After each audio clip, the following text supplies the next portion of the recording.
Welcome to St. Louis Cardinals baseball on Fox Sports Midwest Rivalry Weekend here in Chicago, the Windy City site of the Chicago Cubs and the St. Louis Cardinals Weekend Series. It's Ron Santo Day here at Wrigley.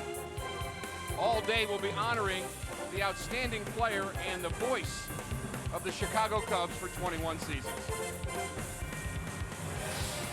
Glad you're with us. Rick Horton with Al Raboski. And Al, the Cardinals are coming off an outstanding homestand. Really, everything was going right for the Redbirds. No doubt about that. As disappointing as the last road trip was, the homestand was just a complete reversal. 6-1, a sweep of the Cubs and 3 or 4 from the Dodgers. They scored better than 6 runs per game, hit .320. Look at what their average was in runners in scoring position, and the pitching was outstanding at 1.64. Always look forward to the Cubs and the Cardinals. We'll have more from Wrigley and a feature from Pat Paris when we come back on Fox Sports Midwest. First pitch from Wrigley is just moments away. Cardinals taking on their rivals, the Cubs, in the first game of a weekend series. All three here on Fox Sports Midwest. Much cooler in Chicago today with the temps in the low 80s. Wow, what a difference. Beautiful. What a difference going a few hours north of St. Louis. Supposed to be, what, high 90s again today here? 99. Yeah, I think we all got worn out by that heat, even those of us who didn't actually take part in the games.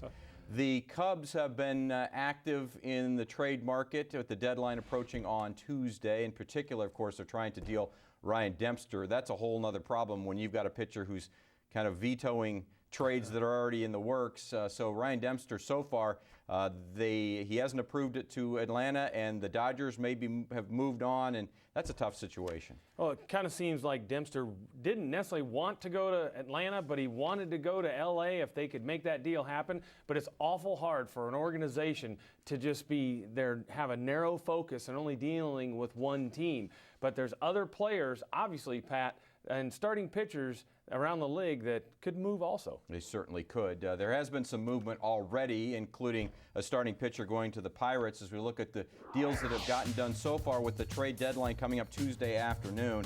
And back on Monday, of course, Ichiro, kind of a surprise move while the Yankees were in Seattle. He just walks down the hallway. Well, and the move makes sense now for the Yankees since Brett Gardner had surgery. He's out for the remainder of the season.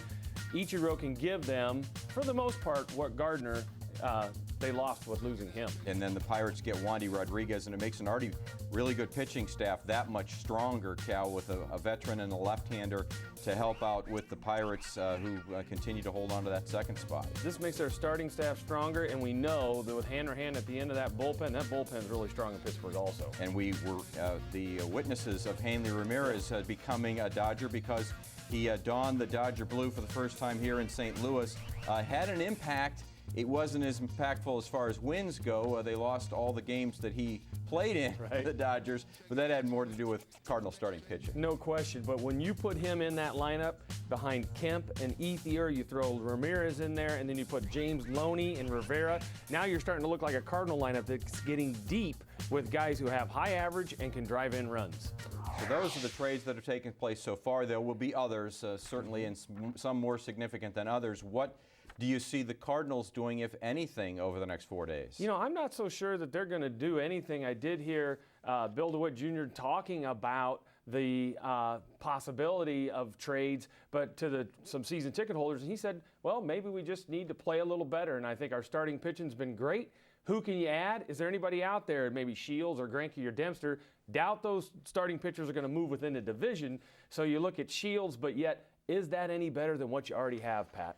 Well, that's I guess the million-dollar question is, do you take the chance of trading away some of your top prospects to get a guy, and with the new way the collective bargaining agreement works, you may not get anything back with him if he leaves after the year, or do you just stay with what you've got? Because I think everybody looks at what on paper should be a division-leading ball club who's underachieved even by their own accounts, yet they are putting together a nice little run right now. And let's remember, you've got Jaime Garcia, who's on the disabled list, possibly coming back later in the month of August. Also, that means if he comes back, you move a guy like maybe a Joe Kelly into the bullpen, which kind of may take care of the situation where do they need to add somebody in the bullpen? That bullpen's already been added to with Rosenthal. And we've yet to see what's going to happen as far as Brian Fuentes and how good he is, and that's kind of an addition as well. As you see Lance Lynn, what an addition to the rotation he's been, going out for his warm-ups against the Cubs. Looking forward to a great start from him again this afternoon. Join Cal and myself afterwards for the Cardinals live post-game show. Enjoy the game, everyone.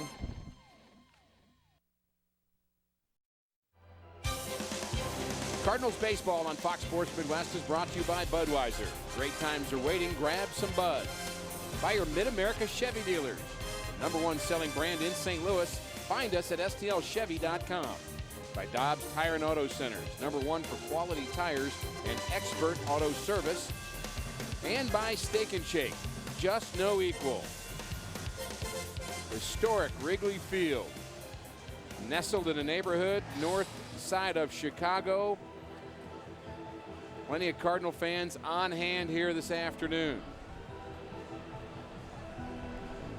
Season sponsors have joined the ad sales group at Fox Sports Midwest for the entire weekend. They're going to enjoy this great baseball rivalry. Jack Donovan and members of the Fox Sports Midwest staff are proving to be very gracious hosts here this weekend. And they have got a wonderful view. And you can't get better baseball than this. Cubs and the Cardinals at Wrigley Field. And we appreciate our sponsors on Fox Sports Midwest. And the Cubs take the field here at Wrigley, and they click their heels in honor of Ron Santo. Ron Santo Day here at the ballpark. But first we'll look at the Southwest Airlines Cardinals batting order. And it goes like this. Rafael Furcal, John Jay, Matt Holliday are 1, 2, 3. Alan Craig, Lance Berkman, Yadier Molina in the middle. Matt Carpenter, Daniel Descalzo, and Lance Lynn to close it out. And we'll take a look at the Cubs honoring the Hall of Famer, Ron Santo. Don't get hurt. Travis Wood will be on the mound. Started in the minor leagues, came over from Cincinnati in the Sean Marshall deal. He had pitched very well until his start against St. Louis, where all the Cub pitchers really struggled, as the Cardinals dominated that series, winning all three by a combined score of 23-1. He's given up the home run ball of late, and hopefully that trend continues. But these Cubbies are playing very good baseball here at home. They've won 8 of their last 9 home games. They have not played well on the road. They have played very well defensively. Let's look at how they stack up. Soriano, DeJesus, and Lahire in the outfield. Castro, Barney up the middle. Valbuena and Rizzo at the corners. Travis Wood and Giovanni Soto. The battery, our Dobbs Cubs defense. And plenty of ways to honor Ron Santo here at the ballpark today. You see the signs out in center field here. They have cut into the grass the number 10, honoring him on the scoreboard. Signs. The players will be wearing number 10 patches here today. Ronnie was one of their favorite players here. Over 300 home runs, 5 Gold Gloves. Only he and Mike Schmidt have done that and reached the Hall of Fame. And of course, 20 years as a broadcaster for Cubs radio. We are underway. Strike 1 to Rafael Furcal. Had the game-winning hit on Wednesday. A lot of good moments in that Cardinal homestand. Wind is blowing from right field to left field here at Wrigley today. And the wind is always a factor at this ballpark. We've seen it over the years. When it's blowing out, it's an entirely different game. Ground ball to short. Castro has made a number of errors, almost made one there, but he throws out his counterpart.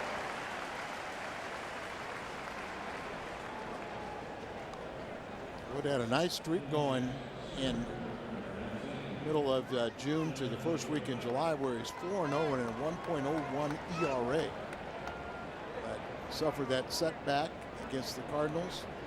On July 22nd, he allowed 7 runs, 6 earned, and 9 hits, 2 home runs, 2 walks, and John Jay has been unbelievable against him.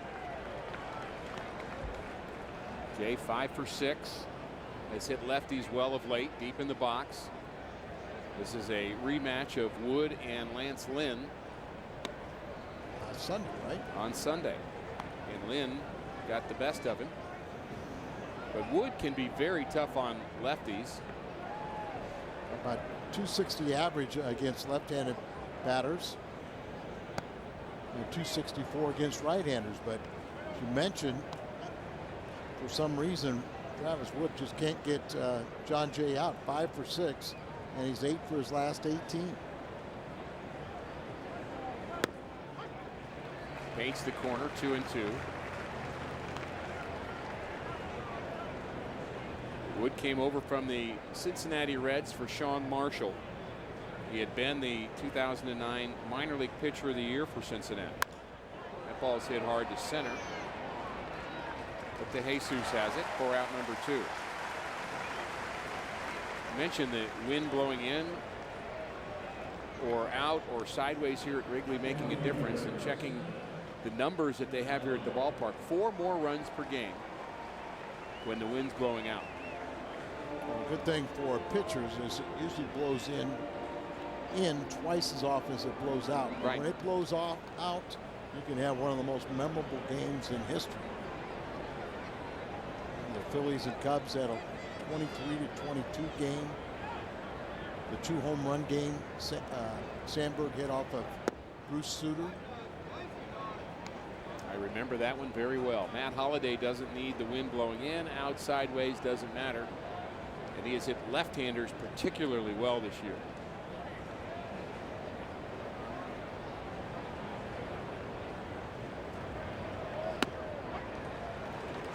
And we found out last time we were at Wrigley that the ball really carries to left field if you don't hit it too high. Right. If you look at the Under Armour sign in the ivy out in left field, it's kind of a jet stream right out there. So line drive, even when it's blowing in, you can get out. That's about the only way you can get it out. Right out in that area, just to keep the line drive. It hits a lot of times right in the basket. Plenty of red in that area here this afternoon. 2-1. Now 3-1 to Holliday. Holliday has walked 50 times this year. He's in the top 10 in the National League in that department. And he scored a ton of runs, too. 64, in fact. That ball hit hard. Left center field. It's deep. And it is gone. Matt Holliday has given the Cardinals the lead in the first with a long home run to left center here at Wrigley. That second home run off of Wood. He's 5 for 13 now, and that was a no-doubter. And a lot of applause for Holliday from Cardinal fans, but let's listen to this blast.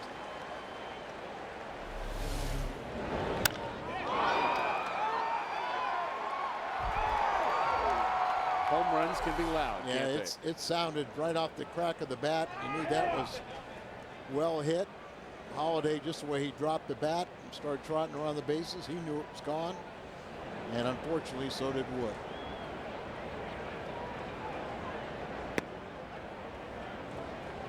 Cardinals have had a habit of going back-to-back against Travis Wood. They've done it twice. Alan Craig with a chance to make it 3. It's the 13th home run hit off of Wood in just 73 plus innings.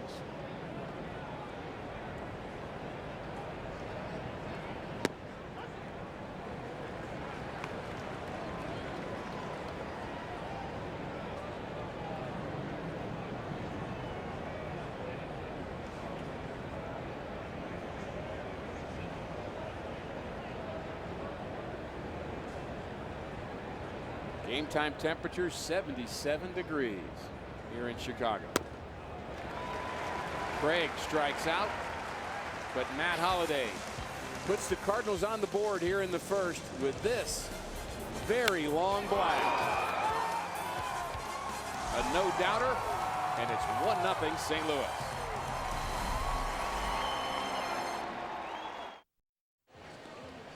One nothing Cardinals thanks to the home run by Matt Holliday in the top of the first inning. The Cubs with their first turn at bat, and here's their Southwest Airlines batting order. David DeJesus, Starlin Castro, followed by Anthony Rizzo having a very good season. Alfonso Soriano also a comeback year. Brian LaHare has hit the Cardinals well. Giovanni Soto, Darwin Barney, Luis Valbuena, and Travis Wood. That's the Cubs batting order. And they will face the Cardinal right-hander Lance Lynn, who's looking for victory number 13. Not only looking for victory number 13, but just his dominance against the Cubs. He's 3-0 with a 0.84 ERA in 3 starts, 4 appearances against the Cubs. And of course, he just continues to dominate against the National League Central opponents. 7-1 with a 2.34 ERA. Tied for 3rd in the National League with his 12 wins. Just 2 earned runs in those 3 starts against the Cubs, and he has a chance to be the pitcher of the month in July with a good start here and a good start to this ball game. Strike 1 to David DeJesus. Lance is a little bit slow coming out of the gate. If you're going to get to him, appears that innings 1 and 2 are your best shot. And there's a shot into the right field corner by DeJesus, and this is at least 2. Alan Craig runs it down and gets it in, but DeJesus is going to have a stand-up triple, and that's how things start for the Cubs here in the bottom of the first.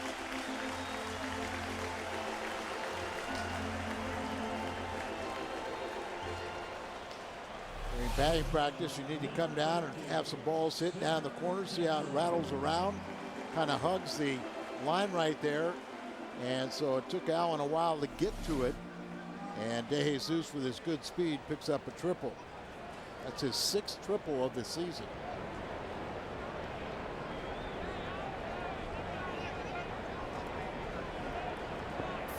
Starlin Castro, 46 RBIs on the season, bats 2nd in the Cubs order, and he is a 2-time All-Star. Wrigley Field, do not play the infield in. I agree. Get as many outs as possible. And you see the 10 representing Santo in center field. Jay's not being disrespectful for standing on part of the 10, is he? No, he's not. It's just that's where he's supposed to play defensive. Got to play somewhere. Okay. And maybe honoring Ron Santo. Yeah, maybe that's where a better way to look. That's the way we'll look at it. Lynn is set. The 1-1 to Castro is a bit low. 2-1.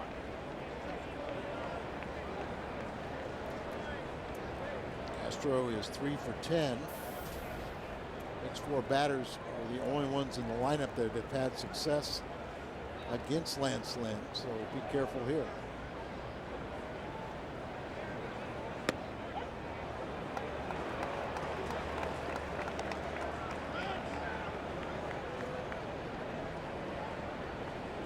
I mentioned early in going that opponents have scored 12 runs in the first inning in 19 starts against Lance Lynn and 11 runs in the second inning.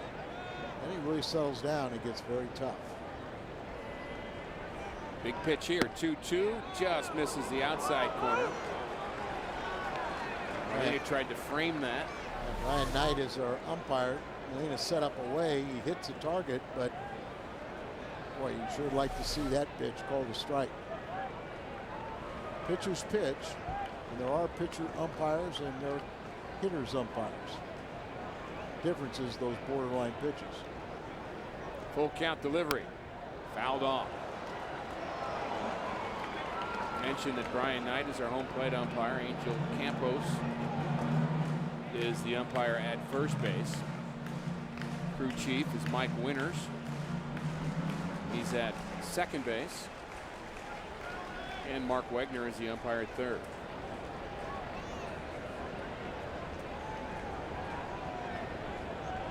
Cardinals conceding a run, especially on the left side of the infield. The 3-2. Hooked foul.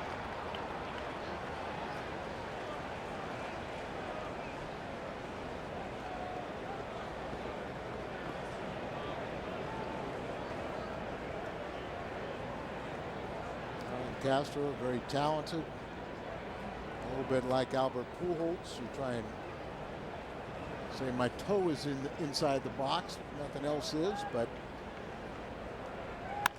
Line drive, base hit to center, and it's tied.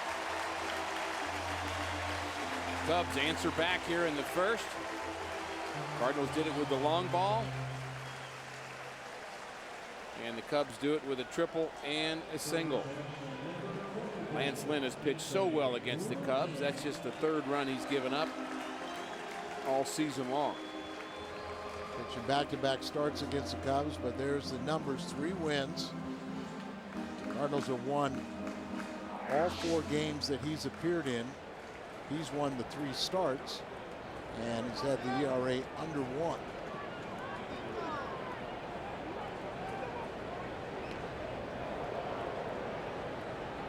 Maybe a surprise to Cardinal fans, Al, to think about the fact that the Cubs have really played good baseball of late, because the Cardinals swept them during the homestand. But the Cubs have really been on a tear. They've played well defensively, and they've won really every series except that Cardinals series, going back the last 7 series.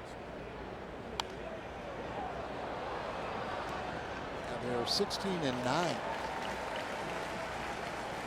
since June 25th. A nice little tribute, isn't it?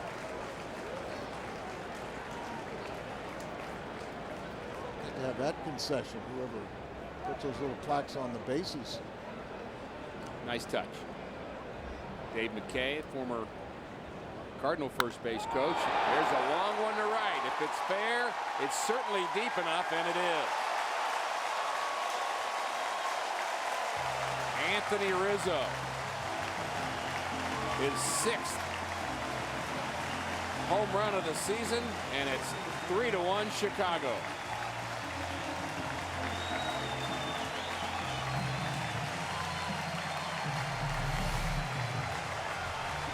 Boy, right in the wheelhouse of a left-handed batter. Down and in is where they love it, the natural arc of their swing, and right into our sponsors. They'd much rather have a Cardinal home run than a Cub home run, but Anthony Rizzo, they're trying to build this club around Rizzo. He's only 22. Castro's about the same age. He's 22. And not the start that Lance Lynn and the Cardinals were hoping for. It's his 27th hit of the month to lead National League rookies in that department.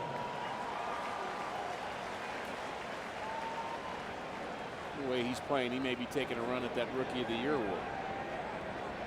Late start, but you're Sure right. did.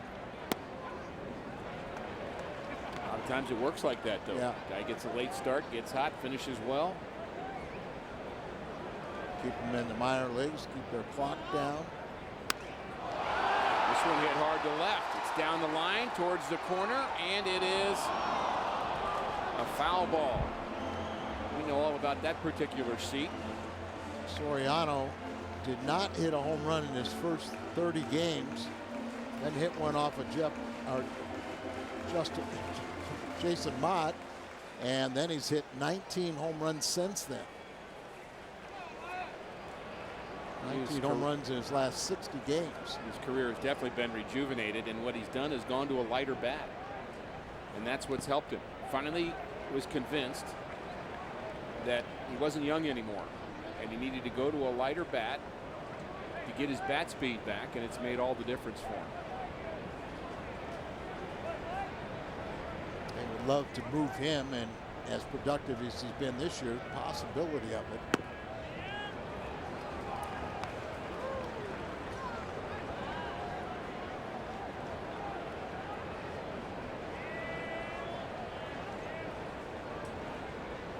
Series, they scored only 1 run, and that was on a sac fly. And here 3 runs. And now we finally have our first out. And that'll bring us to the Cardinals defense behind Lance Lynn. Matt Holliday, John Jay, and Alan Craig are in the outfield from left to right. Matt Carpenter and Furcal on the left side. Descalzo, Berkman the right side. Yadier Molina back behind the plate. Our Dobbs Cardinals defense. And the Cardinals defense has not been as good as the Cubs defense over the last 3 weeks. They've been the best defensive team in the National League, and the Cardinals the worst. Since the 30th of June, Cubs have only made 4 errors, and the Cardinals have made 20.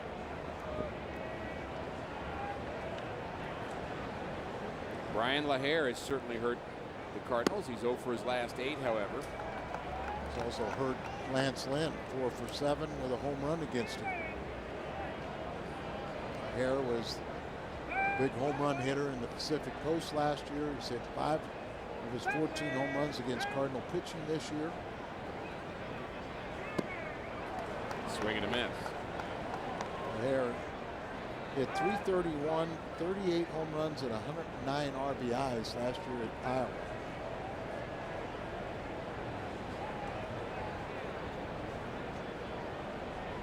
Cardinals deep in the outfield, playing the pull on the infield, though not over shifting, at least for this at bat. For call shading towards the middle, but still on the left side. Jay actually shading towards left. Pitching him away. Not the start that Lance Lynn envisioned when he woke up this morning in Chicago. And now Descalzo starts backpedaling. He's out in short right. Now for call, they're all shifting right now. Actually shifting in the middle of the pitch. Middle of the pitch. 3 infielders on the right side of the infield. Carpenter the third baseman. There you see our shortstop behind second. Carpenter the only one on the right, on the left side. Third baseman playing shortstop.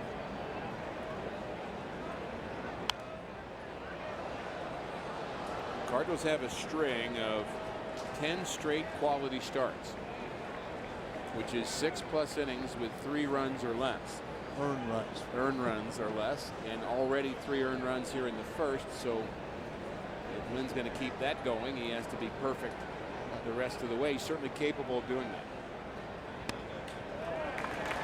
What a walk to LaHare.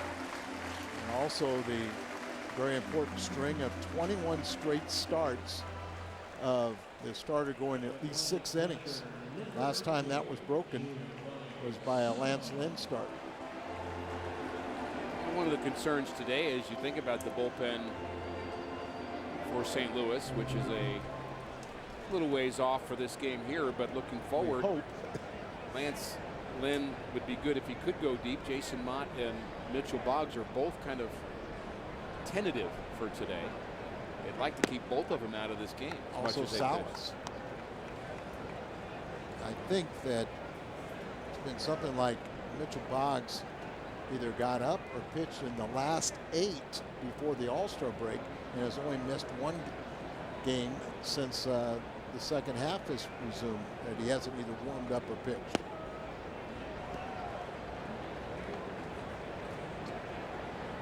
Lance Lynn has received very good run support. In fact, the most since Braden Looper had in 2009. And it's the most in the National League this season. Our Toyota key to the game. There goes the runner. Step off, throw to second. See how easy that is? See how easy that is? Somebody yell, step off. And what we're referring to is in his last Cubs start twice, the Chicago Cubs did exactly that. With Lance standing on the mound, the runner takes off and he pitched home. Instead of stepping off, you could hear everybody yelling step off this time. I think even Dave McKay was yelling step off. I know you and I were yelling it. They can't hear us stuff from up here though.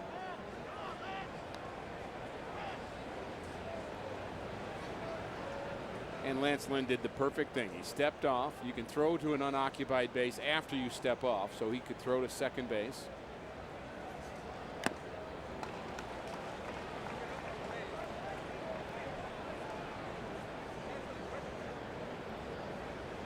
Maybe that'll be the little thing to jumpstart him. Could be.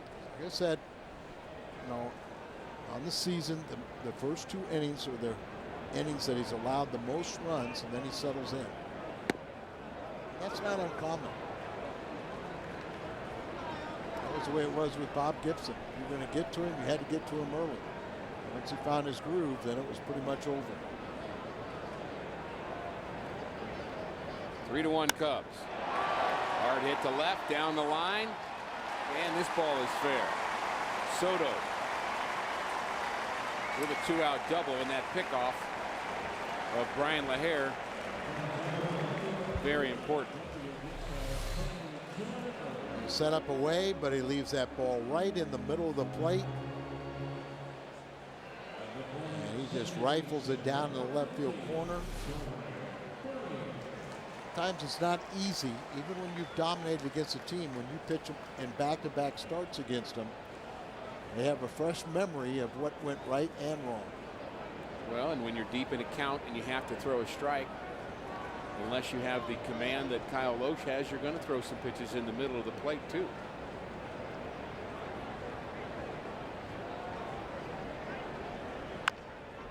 Ground ball up the middle for Call. Has it. Off balance throw just in time to get Barney. Well, we've seen some home runs here in Chicago. The wind's not even blowing out. First it was Matt Holliday in the top of the first. Then the answer. And it was a big answer by Anthony Rizzo.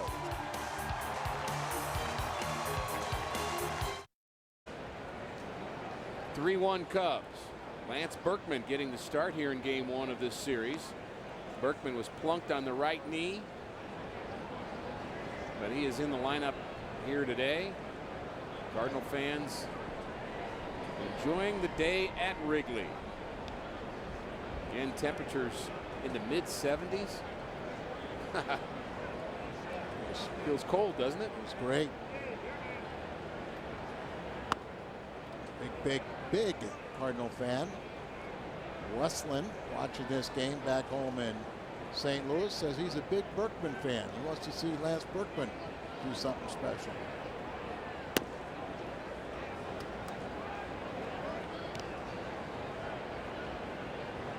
You see the 1 for 13 batting right-handed, and think about the right knee they just had surgical repair. That's your foundation. Right. That's what also he's hit on by the breaking ball. Kershaw, right square on the kneecap, right at the point of incision. But it's not surprising that he's struggling right-handed. It's always been, his weaker side for the switch hitter, but he has hit very well against Wood. 5 for 8 and a home run. Maybe that's what Westland's looking for, that second home run. Sounds good to me. 2011 comeback player of the year in the National League, Lance Berkman. Well, he led the National League with 22 road home runs a year ago.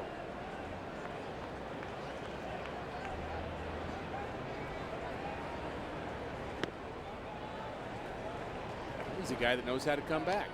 Done it before. More ways than one, right? Wood, last 2 starts, got no run support. He's got 3 here today to work with. Base hit. Berkman continues to hit Travis Wood well. Just went with that pitch the other way.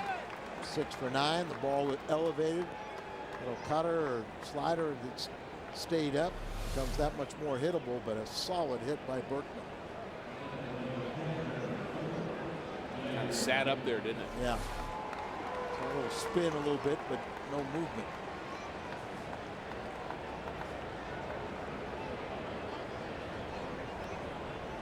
Talking about those back-to-back home runs the Cardinals have hit it off of Wood. Yachty was involved in one of those. Sure was. He and Berkman did it back-to-back in 2011, and in that last start in St. Louis, it was Holliday and Beltran that did it. And there's a long one to left.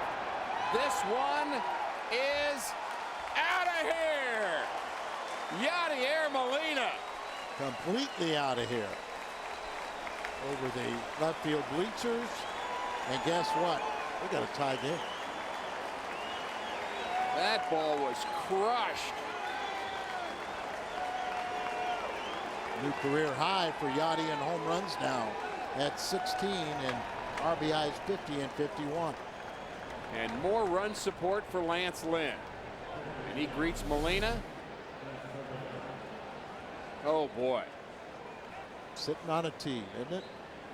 And over the left field bleachers. Is that Waverly?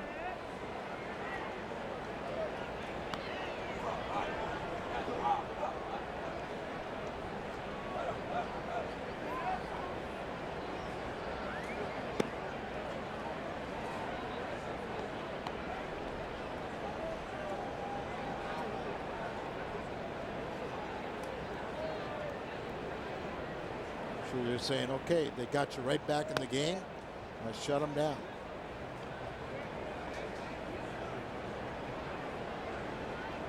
The ball is somewhere out on Waveland right now.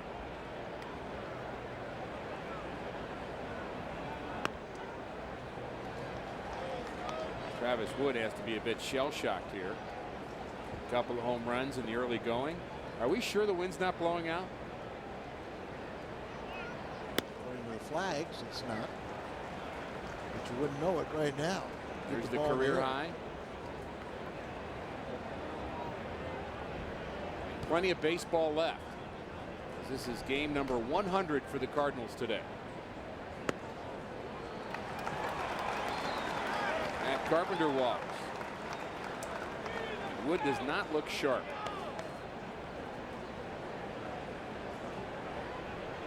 On a day when they get the ball in the air, it looks like it's going to travel very well. You don't want to complicate it by walking people, especially when you have a lefty-lefty matchup.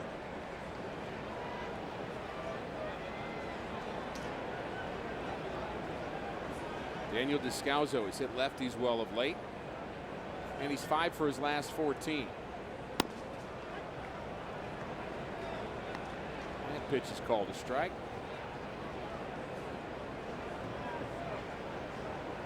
I think he'd be one of your better hit and run men.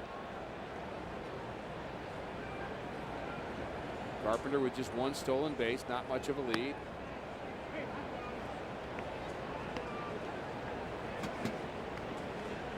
Also hitting .348 against left-handers, and right at the Mendoza line against right-handed pitchers.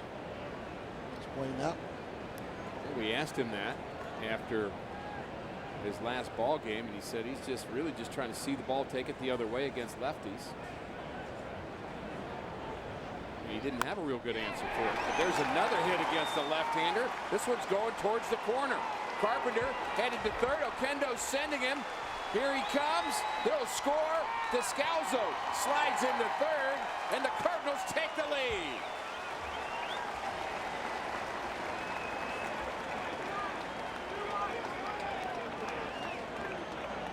Cubs hit for the team cycle in the first inning. The Cardinals are lacking a double, meaning for the cycle this inning.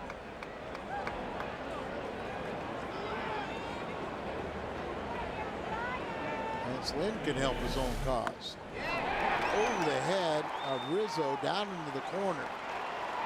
LaHare had to go all the way into the corner so Carpenter can circle the bases, score from first. And the Cardinals take a lead on this potential game-winning RBI by Descalzo, a triple. So the infield in for the Cubs as Lance Lynn takes his first turn at the plate. Batting just .086 on the season.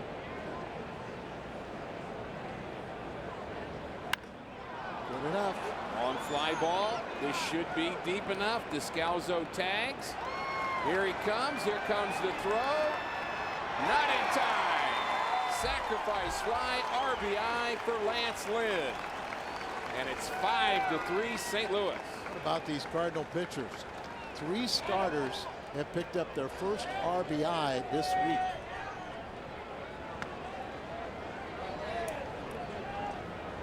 We're talking, Al, about how well the Cubs have played of late. Our First Bank First Take is the series that the Cubs have had recently. You see the Cardinals series, they lost all 3, but they either tied or won all the other series.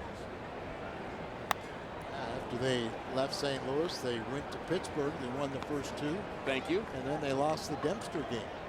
And by the way, Dempster still contemplating. He had initially agreed to go to Atlanta.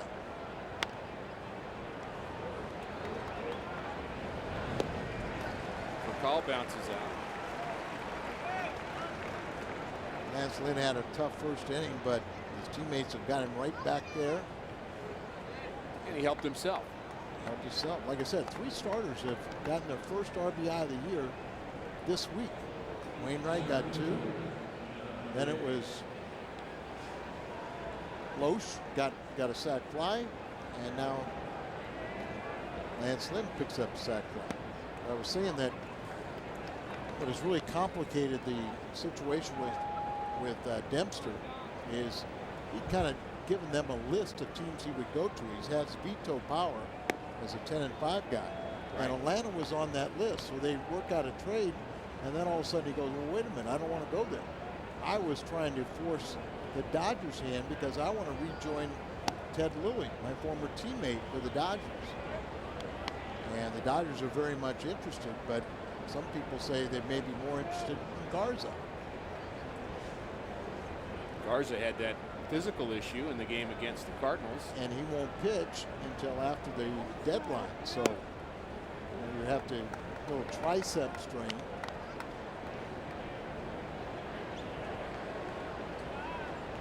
His wife just had a baby, so that's kind of put him in limbo. Is he going to throw on the side today? They said really it's probably going to be more Monday.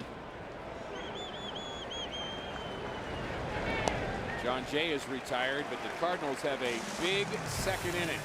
They score 4 and retake the lead. Fox Sports Midwest is joining up with the Mission Continues on a veteran service project in Belleville. It'll be August 18th. Find out more at missioncontinues.org. I understand on Sunday they're going to honor the Mission Continues. It's a national organization and has a big contingent here in Chicago, and they're going to be honored here by the Cubs on Sunday.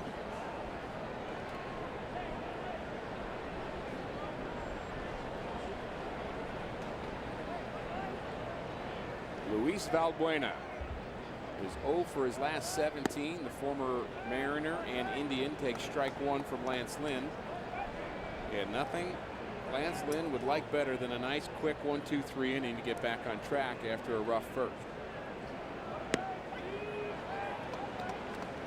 Sometimes, as a pitcher, you have a rough inning, but if you can get your teammates to get you back in the ball game, then you tell them, okay, guys, thanks. I'm not going to betray you.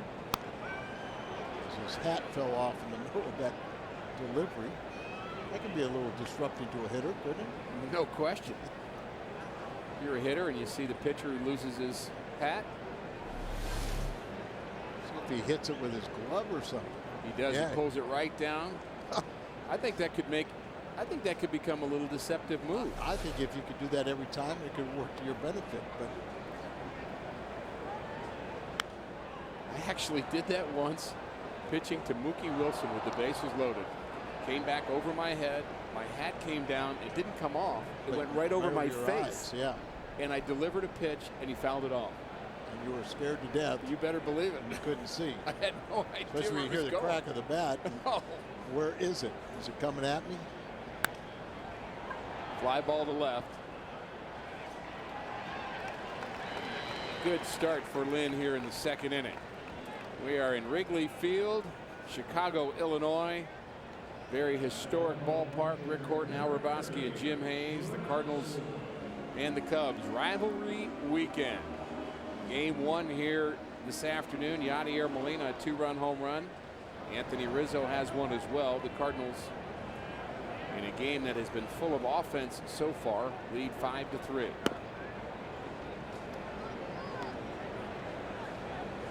Three half innings. These Cub fans are going, oh, what are we in store for this weekend?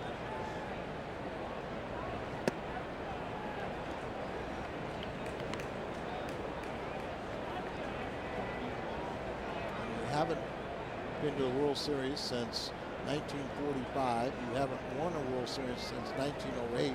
I don't think you really want to hear about a rebuilding program. That's what the Cub fans are facing.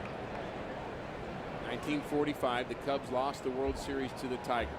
7th straight World Series loss for the team, and they have not been back there since.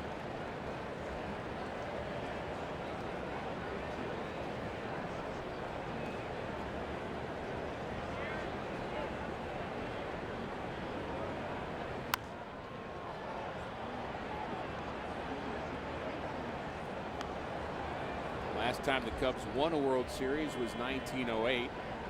They also won in 1907. But as my partner likes to say, the Cubs have not won a World Series in their new ballpark. They haven't. Wrigley Field opened in 1960. Wood bounces out. And we're back to the top of the order and David DeJesus. Some ominous clouds in the vicinity, but we're told that it's clear in the foreseeable future and rain not expected here. Well, I think they were expecting this game to be over within 4 hours. At this pace, it may not make it. You might be right.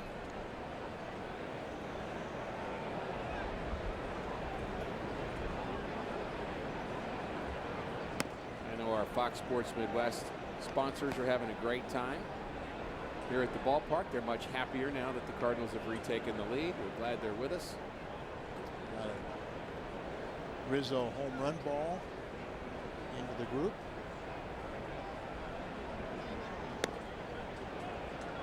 And a broke tradition here in Wrigley Field. I don't think they threw it back on the field.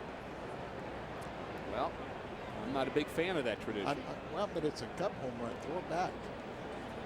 I guess you only throw visitor home run, but they're the visitors. I still vote for give it to a kid. Yes, I do too. Why give it back to the guys? They got enough baseballs. You know what you do is you carry a phony baseball with you. Just in case. There you go. Just in case you catch one, then you throw the phony one back, you've got the real one, and then you can pass it off to a kid. But it's everybody around you that doesn't have the baseball that encourages you and forces you to throw it back on the field.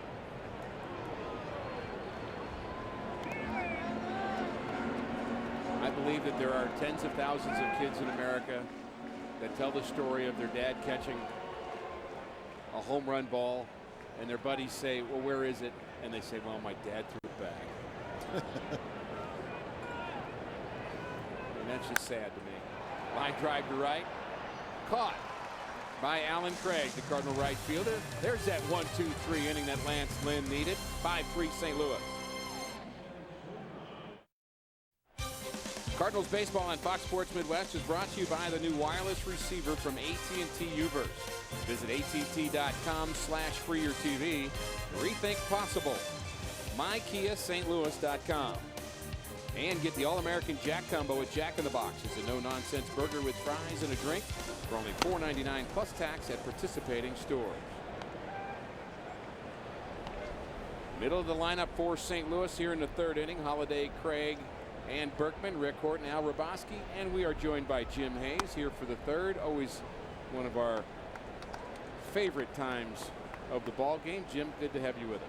Well, that makes one of you that will say that. Hi, Al. Hi, Rick. Hey, Jimmy. He loves you too. He just doesn't want to tell you too much. It's tough love. I do. Good start for the Cardinals, except for Lance Lynn. So far the news is good here. The Cardinals offense certainly showed up again. They did so, even though some of the pieces not in there today. David Freese has a right calf, we call it soreness. It was a cramp, now it's just a little sore. Just getting an extra day. He is available to pinch hit, and also, as that's popped up, Carlos Beltran not in the lineup today. Just another day of rest, back to back. Mike Matheny saying he was ready to go, and he just felt like it's an investment by giving him an extra day of rest. Beltran said, I thought I was going to play. There's nothing wrong with my knees. I'm healthy, but Mike wanted to give me that extra day. So, guys, just hoping long term that pays off by keeping Carlos Beltran rested. I think Carlos does need a breather here and there, and it did look like he was really dragging the other night. And good news is he was a little upset that he's not in the lineup. Right. Rather have that than a guy just, ready to go party. And you have to suspect that Mike Matheny, with the way the Cardinals offense has been, is a little bit more open to just being liberal with the off days, because really the Cardinals offense has been so good and so many weapons now, you can kind of afford to give guys that extra rest. And in Beltran's case, if it's going to pay dividends later, why not? And you have Lance Berkman, who was hitting the knee, feeling better, good enough to start. And of course his numbers against Wood, very good. So Mike had that option. So he did it. So funny that we talk every time the Cardinals get healthy. And so Berkman's back and Beltran's back and Craig's available, and we say, where are these guys all going to play? But the way a baseball season goes, we mentioned we're at game number 100. There's going to be opportunities. Guys are going to have little issues, and you mentioned Freeze's issue with his calf, which is really kind of not been explained fully yet. I don't think they fully know what it is, other than it's just sore. He said it was a cramp that happened as he was running out a ball the other day, yesterday. Came out and it just tightened up, and his sore just, he said, if he had to play, he could. He is available to pinch hit, but they want to be cautious. Fly ball to left. Soriano hasn't made an error yet this year, and he still hasn't. So 2 fly ball outs for the Cardinals to start the third, and Cardinal bench has been all smiles. Homestand Al was just so good. Winning does that. Sure does. And but everybody's having a little fun, a lot of laughing. Look at McGuire. His eyes are watering. He's laughing so hard. Wow. Look at him. Wish we knew the joke, but of course Jim's not down there to tell us. True. It's not just winning too. As a team, starting pitching in order, bullpen has been really good, and they're hitting. This is the team they thought they could be and would be. Well, you have an assignment, Jim, as if you don't have enough to do, and you're such a busy guy, you do so many things, you need to find out what that joke was. I think you got to just jump out of the booth and just run down there right now. Al, I was going to get something to eat. That's really the main part of my job during a game. And listen to you. Long fly ball to left. It's deep, and it's gone. Lance Berkman has homered to extend the Cardinals' lead. It's their 3rd home run of the afternoon. And that's how you pick up your career RBI number 1,200. Do it all by yourself by driving yourself in. So congratulations to Lance. 1,200 career RBIs in, and he gets another pitch that's up in the zone. He's 2 for 2. He's 7 for 10 against Travis Wood.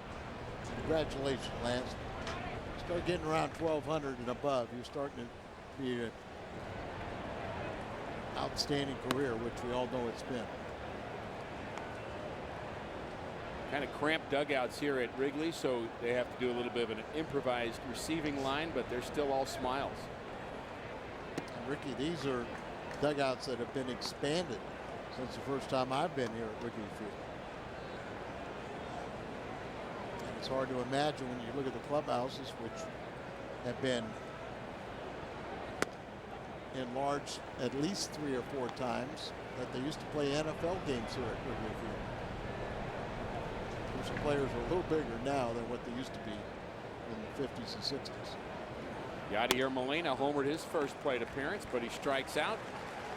And that'll do it for the Cardinals in the 3rd, but they score again and extend their lead over Chicago to 6-3. And we have had home runs everywhere here at Wrigley Field. The wind not even blowing out here this afternoon. Lance Berkman with his 2nd home run of the season. Matt Holliday has a home run of his own, and so does the Cardinal catcher Yadier Molina, a 2-run shot. So the Cardinals have homered in every inning in support of their starter Lance Lynn. Cardinals all season long getting runs for him, and he throws strike 1 to Starlin Castro, and we're underway here in the bottom of the 3rd. happy for Lynn and for Berkman on that home run. Berkman just getting a little worn out by everyday media walking by. How are you? How are you? As if he's a fragile guy, but he's been through a lot. And you're going to get that question. It is so frustrating to be on the disabled list, or to be hurt in any way, because you have that little short kind of benefit from your workouts and your exercises that you do every day, but you get 50 questions a day. Remember, Berkman missed 21 games with his left calf strain, and then 47 with the knee surgery. So, how are you? Yeah, right. It is. You know, there's also some good news on Jaime Garcia. He threw live for the second time in Jupiter 2 20-pitch sessions, and by all accounts, it went well. Another hard hit ball to center field. Jay on the move towards the center field wall. He's not going to get it. It's off the ivy. Castro around second. He's headed for third. We may have a play there, and he is safe at third. Leadoff triple for Castro.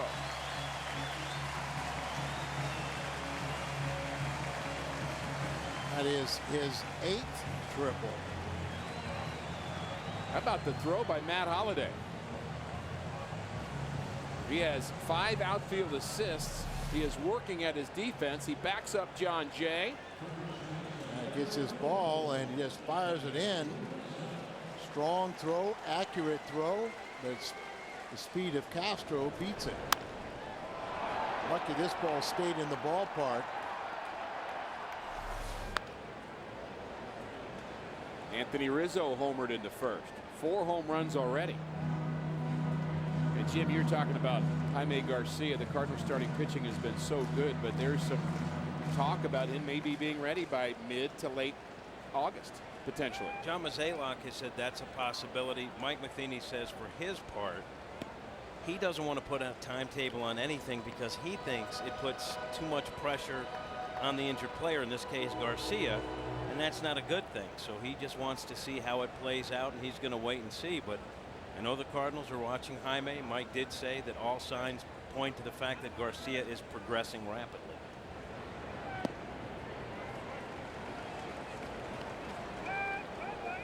Carpenter trying to sneak in behind the runner Castro at third, looking for that throw from Yadier Molina. Molina's picked off 2 runners. Wouldn't that be nice? There's the hits in July we were talking about. Now 27 for Rizzo. Only Trout in the American League with more.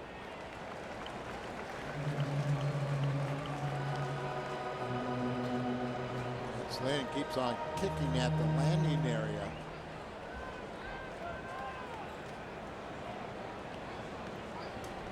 Every grounds crew member personnel will tell you that every mound is exactly the same. Ground ball to the left side, base hit for Rizzo. And I say that they say that, Al, but I don't believe it. And I agree. RBI base hit for Rizzo has made it 6-4 St. Louis, and the Cardinals will now have their quality start string broken with that base hit.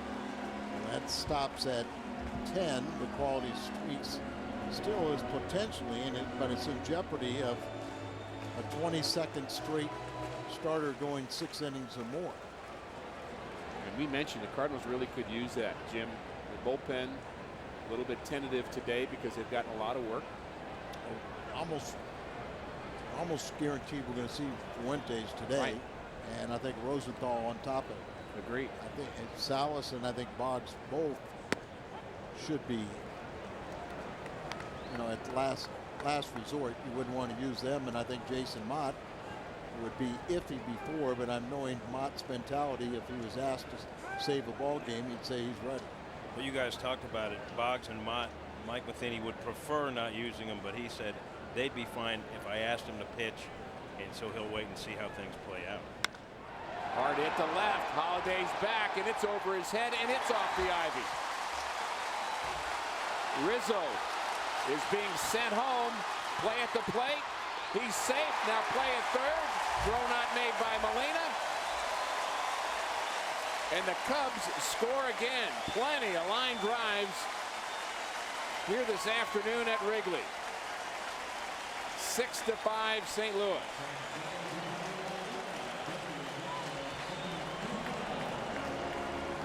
runs going to take to win this one, Al?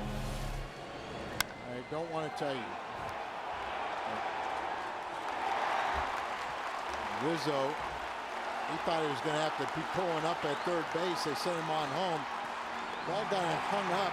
It went into the ivy and stayed there. And then just a missed grab, just a split second, might have made a difference at a play at home. But with a high throw, it probably would not have. Double and RBI, and then it goes to third on the throw.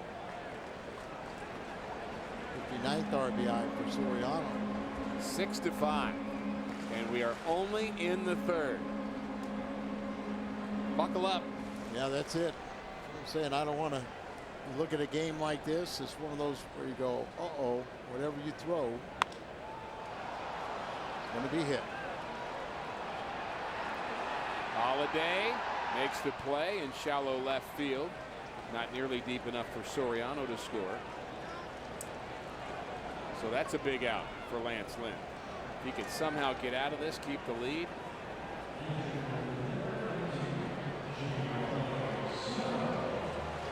Berkman with a few words of experience. We called Carpenter over. Matt Carpenter, third baseman, called him over to talk to him about some scenario.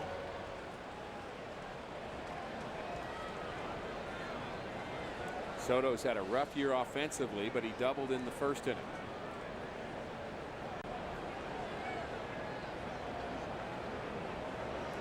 Hitting under 190.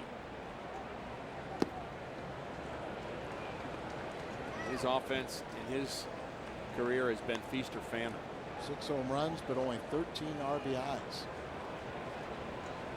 They have a stint as a little cleanup surgery on a knee. He had 280 in 2010 with the Cubs with 17 home runs.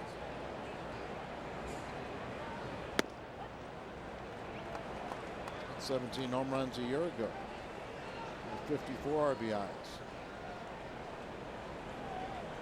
389 as a call up in 2007.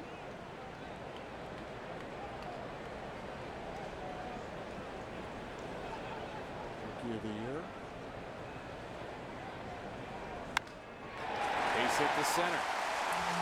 And we are tied.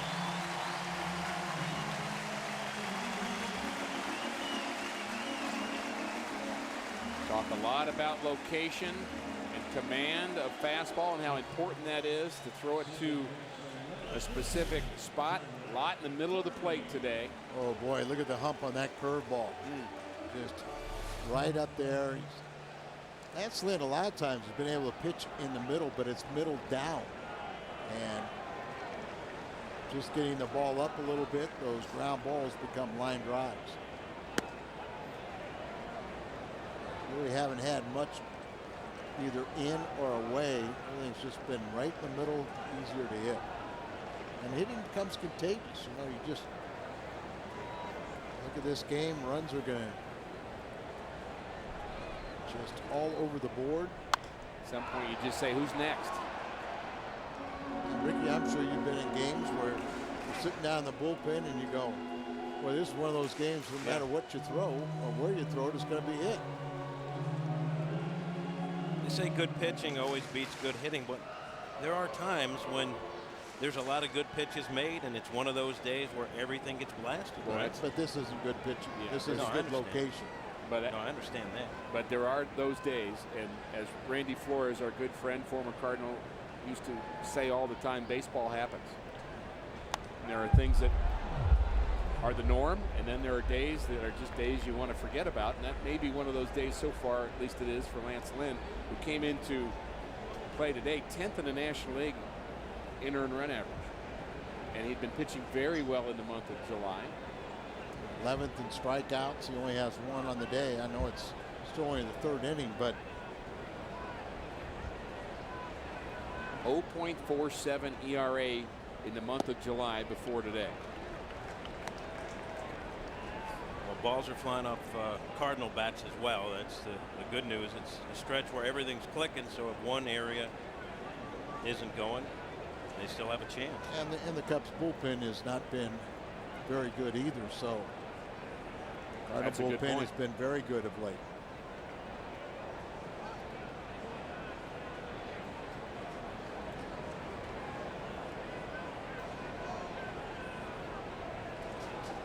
21 straight games with starters going at least 6 innings, and that ties a team record since we've been counting such things, 1980. Ground ball up the middle for Call. Steps on the bag, throws to first, and thankfully the Cubs are retired here in the third, but not before they've tied it 6-6. Lance Lynn has already allowed 8 hits, and as a pitcher you try and pitch in or out, but not in the middle of the plate. And so many of these pitchers just find themselves right in the wheelhouse, in the middle of the plate, just below the belt or above the belt and just hanging up. And there's a reason why he's given up some hits, but hopefully he can settle down and start hitting some corners. He's going to hit the Cardinals home run this inning. Do we get it already? Matt Carpenter, it's deep, and it's gone! There you go. The Cardinals have homered in 4 straight innings, and this time it's Matt Carpenter, and the Redbirds are on top again. That's 2 home runs to our Fox sponsors. Right up there and above that auxiliary scoreboard are Fox sponsors. Jack Donovan has got his crew out there, sales crew. There's Jack getting a handshake. In a white shirt. Nice going, Jack. Tim O'Connor, a little leprechaun with a Brock umbrella. Oh, that's great. There's the Irishman. Look at that. The Brock umbrella flying on Tim O'Connor. Well, those guys do a great job, and we do appreciate our sponsors, and that's why we continue to hit home runs in that direction.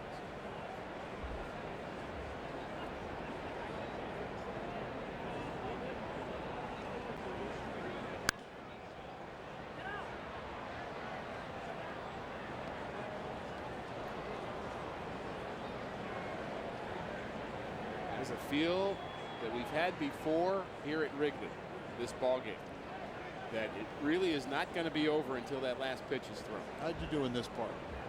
They didn't let me pitch here. Why? Because we were trying to win.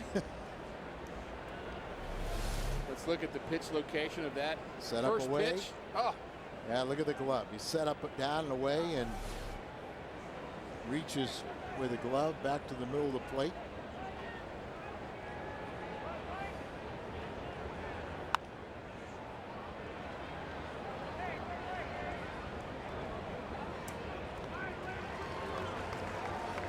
Scalzo pops out. You know, Ricky, I gave up 1 home run in this ballpark.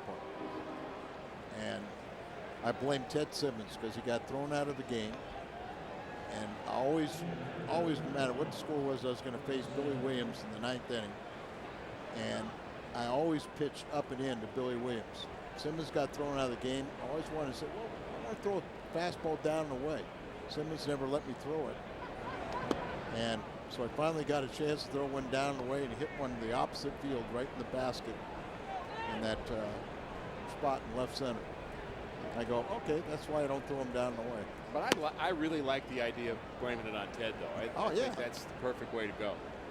And again, I don't recall pitching more than a handful of innings here. I don't think I ever gave up a home run here. There are too many good right-handed batters in the Cubs lineups in the 80s. Jody Davis, Dunston, Moreland. I lost some games here. And I remember I lost one. I'm still mad about on an error, but. And you hit your triple here, didn't you? Hit my triple dead center field, off the wall. Lead off triple and got stranded. That was the Cardinal offense back then. Brock would get a base hit. Sizemore would take a pitch or two, allow him to steal. Then he'd push one to the right side. He'd go to third, and Simmons would drive him in, and we wouldn't score until that scenario came back up.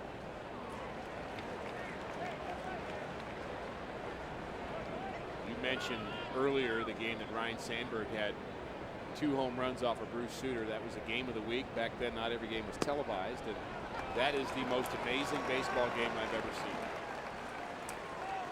Cardinals lost that day, but it was just a phenomenal game, back and forth, and we may have a game like that here this afternoon.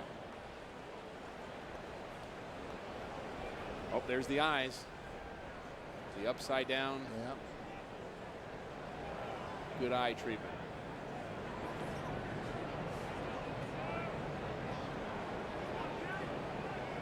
I know I got to start here against Rick Sutcliffe. And lost. I also know that Jody Davis hit a ball that should have gone about 500 feet to center field, but the wind was blowing in, and the center fielder caught it. I believe it was Willie McGee, not even on the warning track. So the wind does make a difference here. Sure.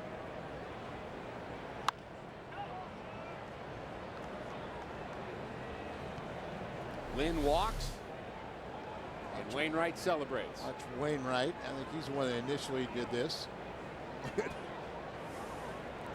He's the leader of the pack. He just pounced great. on that, didn't he? I know. You think guys aren't paying attention during the game. Kurkala's retired. You know, I asked Adam, I said, Adam, we get some classic shots of you in the dugout, and you're having fun. There's nothing wrong with it at all. But if you want us to stop, we will stop. He goes, no, I don't care. You know, we're just having fun down there, and you got to have fun. Build a little camaraderie, have a little fun down there. Just And really, such a long grind. You need a little levity. and a good lesson for Joe Kelly sitting on his right. Not a bad guy to hang with, to learn the ins and outs of the game. In fact, we found out some more scoop on Joe Kelly, and so many people have asked us, and Jim had that information for us between innings, and we didn't get to it. But Jim wanted everybody to know that the goggles don't fit under his helmet. That's why he wears them to pitch and not to hit. The Cardinals with another home run. They've had one an inning. Fox Sports Midwest is pleased to join the Cardinals to bring the 1982 World Series champions back to Busch Stadium. Tune in to Fox Sports Midwest on the 3rd and 4th of August, and you'll get interviews, features, pregame festivities celebrating the 1982 World Series champions. Whitey Herzog will be on hand along with a number of players. 7-6 Cardinals, bottom of the 4th inning. And we've already had 5 home runs hit in this ball game. Cardinals have 4 of them. They are at 109 for the season now. Old friends Lance Berkman and Dave McKay, and Lance has one of those home runs today, his 12th in his very, very good career here at Wrigley. I almost think he'd have more than that. And a surprise starter for me too here today. Well, I didn't think think he'd be back. I didn't think so either, but I think the main factor is his numbers against Wood, and the fact that David Freese give him an extra cautionary day with his calf, and the fact that you know, somebody has to sit, and Mike Matheny made the judgment that Beltran could use an extra day. Called it an investment down the road. Thinks that 2 days off will pay off a lot bigger. Makes sense. Like to see Lance Lynn get through 5 innings and pick up his 13th victory of the season. He would tie the National League leaders if he can get through 5 and keep this lead. The Cardinals have already given him the lead twice.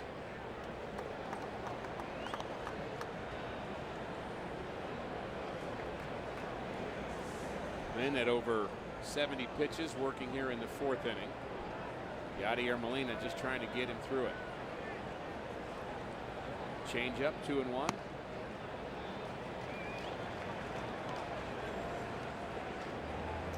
Three pitches really to get through 3 innings.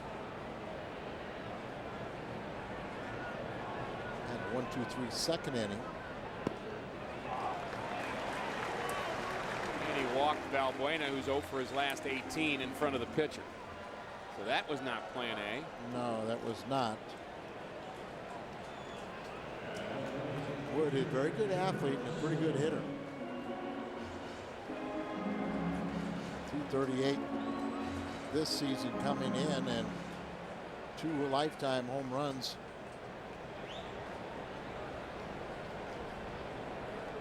This will eventually be a battle of the bullpens. And as you mentioned, the Cardinals bullpen has been better of late. They may get the bullpen active right now. Fuentes running down from the dugout to the bullpen. It's said Brian was going to get in this game, but I don't think he thought it would be this early. Not in there yet. Oh, but he's getting ready in a hurry, though.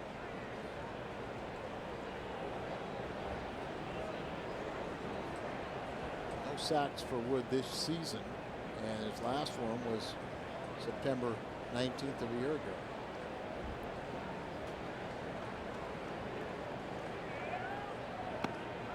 Bunt attempt. Did he pull it back or not? Not sure he did. I think he pulled it back in an effort to get out of the way of the pitch running in on him. And Molina trying to say, Lance, look, got somebody warming up right now. You want to stay in this game, you want a chance to win it, you better start getting some strikes. Been a battle from almost first pitch for Lance.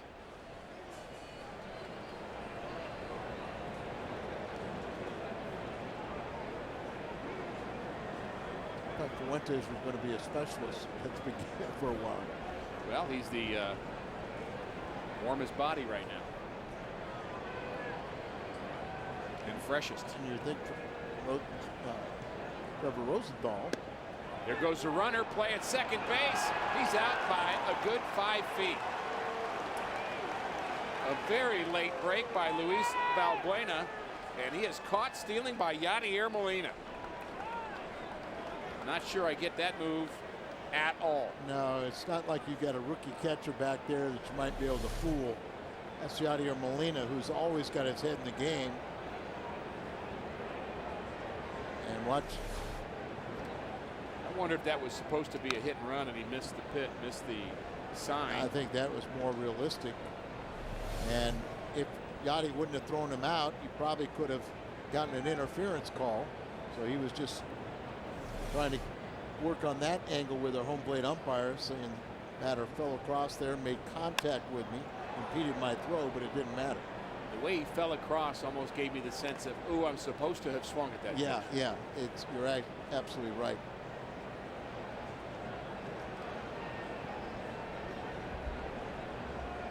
Did he swing, I think is what he said. We are really good amateur lip readers, aren't we? We're getting better at that. The key is amateur. And I'm right with you. I'm not very good at it. Not really a very good pitch right there for Lance Lynn either, but it gets the job done. It strikes out Travis Wood on the high slider. So the Cardinals get a break here in the 4th inning as they're trying to hang on to this 7-6 lead. You kind of look at Valbuena, keeps on looking over towards Del Swain. Am I in trouble? Did I miss a sign? Top of the order, and David DeJesus. Fuentes continues to get loose, and something different in baseball over the last 15 to 20 years is the left-handers often will warm up on the mound to the left side instead of to the right side. Where Dyer Miller is standing, there was a time where I was warming up on that mound, and there was a guy in the first row on that little ledge as I was warming up, and he was squirting like that guy right there, squirting ketchup and mustard packets on me while I was warming up. He'd line him up on the railing and he'd punch him. And you liked it. Well, Whitey wasn't too happy about it when I got to the mound. Fuentes can't warm up on the left mound. That's right. He can't warm up because he's such an exaggerated side armor that he'd be scraping his knuckles on the brick wall. But for years and years, the right-hander would be on the mound to our left here, and the left-hander would be on the other way. And it'd have to be that way if you had two of them warming up. But if Fuentes warming up, and there's no one on the other side, he has to take the mound closest to the playing field.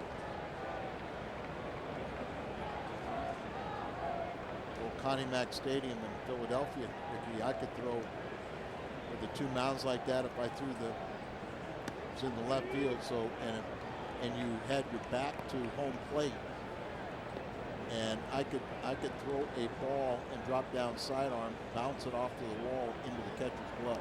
Wow.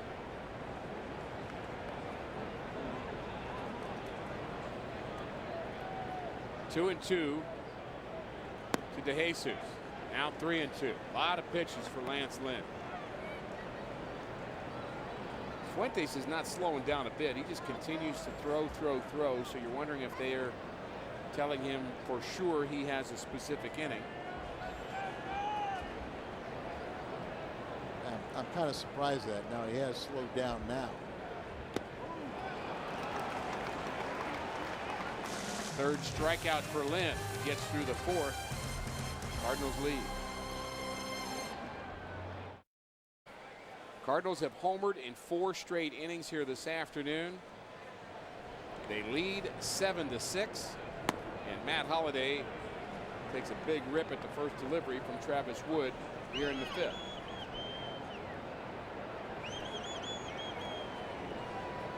His solo shot was the longest home run we've seen so far today. Well, I don't know. Molina's was pretty long, too. Molina's left the ballpark in left field, but Holliday's almost left the ballpark in nearly center field. A little bit to left center, but still a monster blast. Travis Wood isn't going to be bragging about either one of them he gave up. But he's retired Matt Holliday the next 2 times. Laher makes that play. And there's one out in the Cardinals' 5th.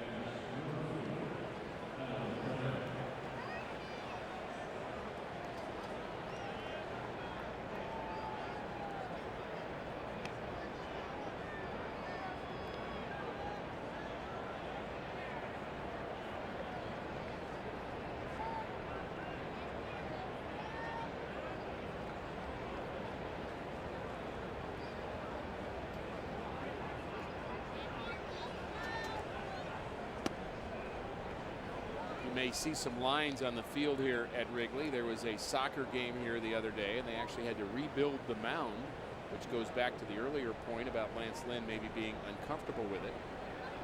But there's some lines that you can still see from that soccer game. Long ball to left, and it's another one.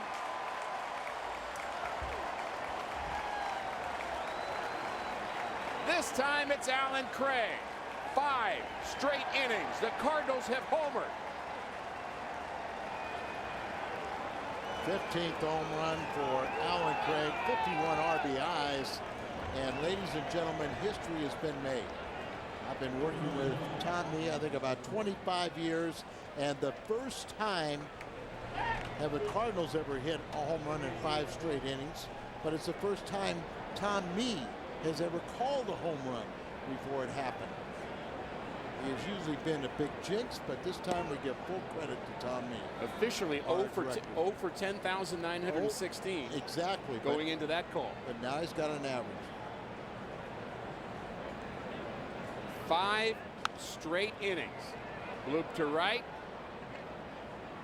Laher has it. I'm not sure I've ever seen that.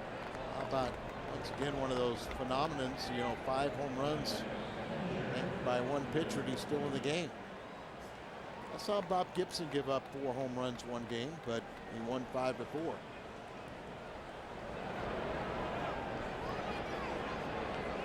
And the wind now is blowing straight in from center field, and everybody looking at this score from Wrigley is going to be assuming the opposite.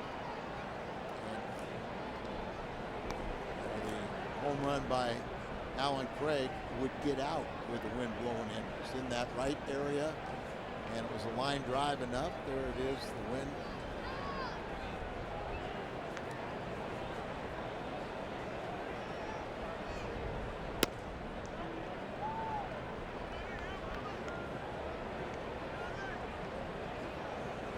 Four of the 5 home runs have been solo shots for the Cardinals. Holliday, Berkman, Carpenter, and Craig. Molina has the other. 3 flyouts, but another Cardinal home run. This time it was Alan Craig. 8-6 St. Louis, a home run in every inning. And it began in the Redbirds first with Matt Holliday, who hit a long one to left center field. Then it was Yadier Molina. That was a 2-run shot. Berkman, a solo blast in the 3rd. Matt Carpenter, the first pitch of the 4th. And Alan Craig makes it 5 straight innings that the Cardinals have homered, the first time they have ever done that in their history. Ricky, ever think back to all that video and what was in common? The pitcher having to duck. All out over the plate. Oh, you bet. Nothing inside. But he's a pitcher that likes to work inside, but he's just not getting it in there. And that is all the difference. Lance Lynn trying to get through 5.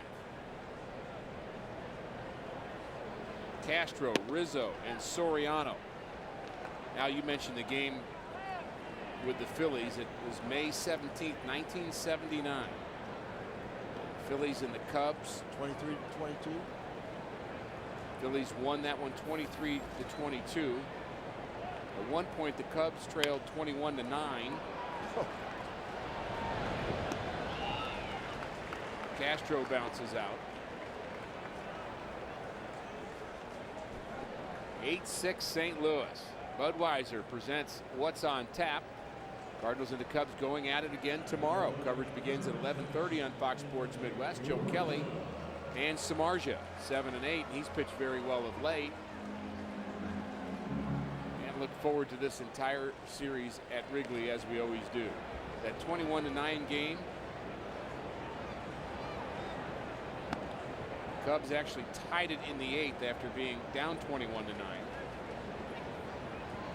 Mike Schmidt had 2 home runs. Dave Kingman had 3.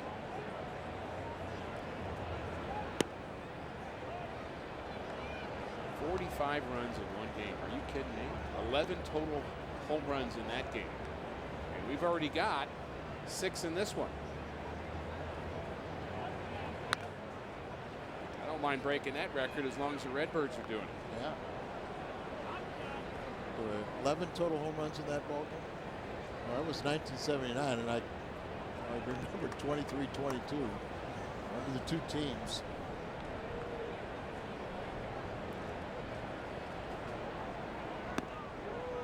Had a chance once during our labor negotiations to visit MLB headquarters in New York, and I know they have the box score of that game in a frame in one of the rooms, in one of the negotiating rooms.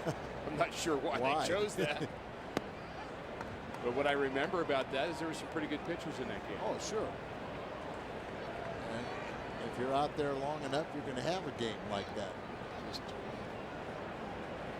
as you said, guys are trying to execute location, but sometimes it just doesn't end up there. Hard hit to center. Jay on the move. And he makes the play! John Jay! A spectacular play in center field. I'm clapping right now for it. He was playing relatively shallow, got a good jump, went back on that ball, and at the last second reaches up, almost getting over him, and then the nice little tumble under control, holds on to it, and immediately shows the catch. Great play. And remember, now he's on the warning track, but when you think about here at Wrigley Field, that's ivy is the only padding on a brick wall. Unbelievable play by Jay. Soriano bounces out. That was fun to watch. John Jay has been doing it all season long, and this was his best.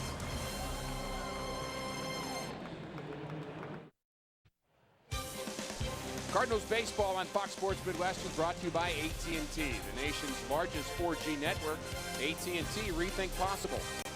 And by Ford, the official vehicles of the Cardinals. The Chicago River cutting through the heart of downtown Chicago. Beautiful city. We are glad to be here in Chicago and at Wrigley Field here this afternoon. Our Mid-America Chevy dealer's call to the bullpen is the newest Cub, left-handed pitcher Jeff Beliveau.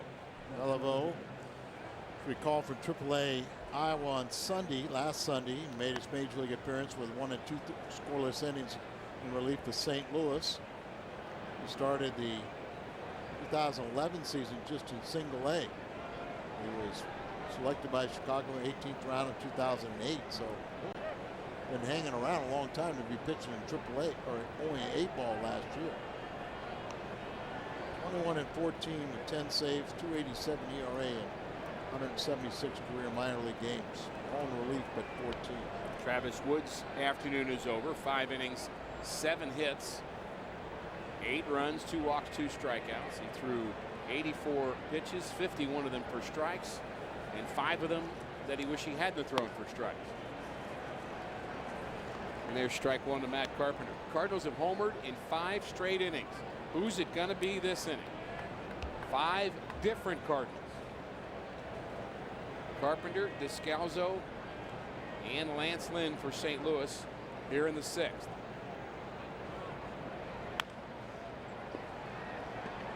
Fly ball to left. Soriano, who has learned a lot about playing outfield defense from Dave McKay, makes the play. You mentioned Beliveau is the latest Cub to make a debut. Cubs have utilized 42 players this season, including 22 pitchers. And you see Dave McKay, who first base coach, but also has the outfield and usually base running instructor.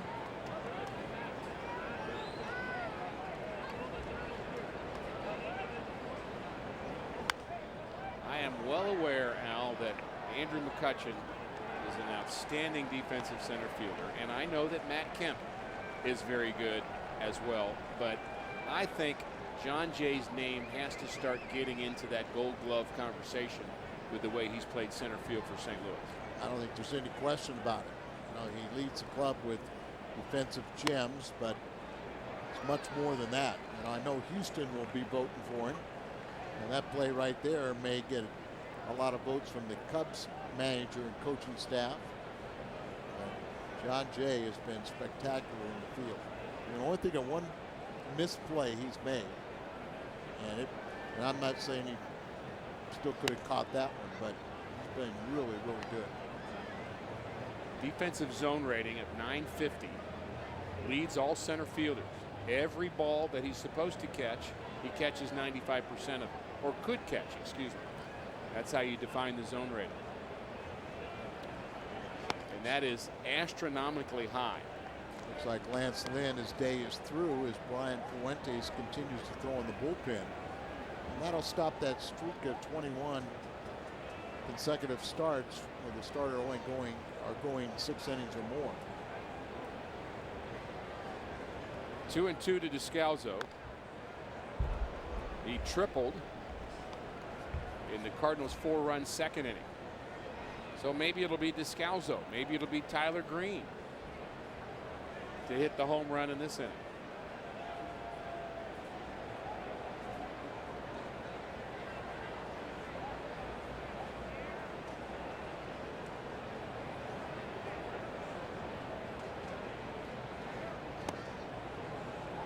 Three and two.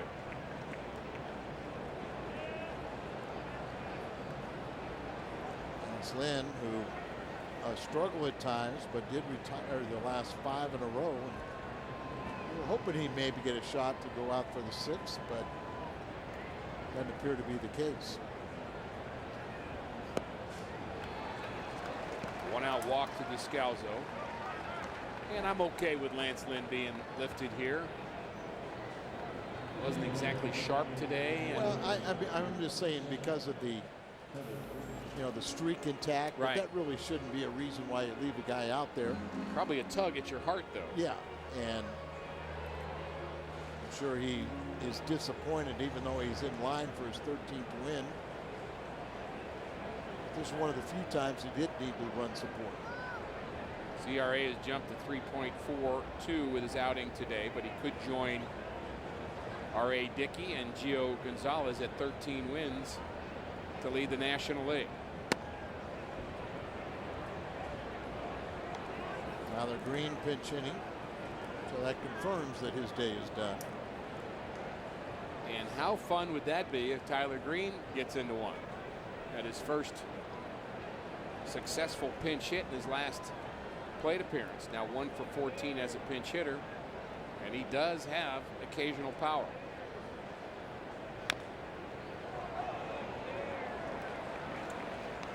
Just so frustrating where everybody, including Mike Matheny, was probably Tyler Green's biggest backer.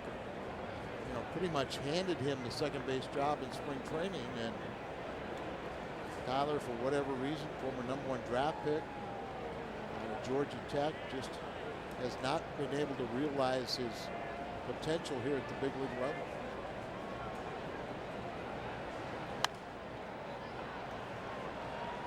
And there is a lot to like about Tyler Green. No question. The fastest runner on the ball club, as you say. You know, occasional power. Hit one up the Big Mac land. Mike tried to work on his psyche. Done such a good job with Mitchell Boggs, but Tyler Green just didn't seize the opportunity in spring training and has been getting less and less playing time as the season has progressed.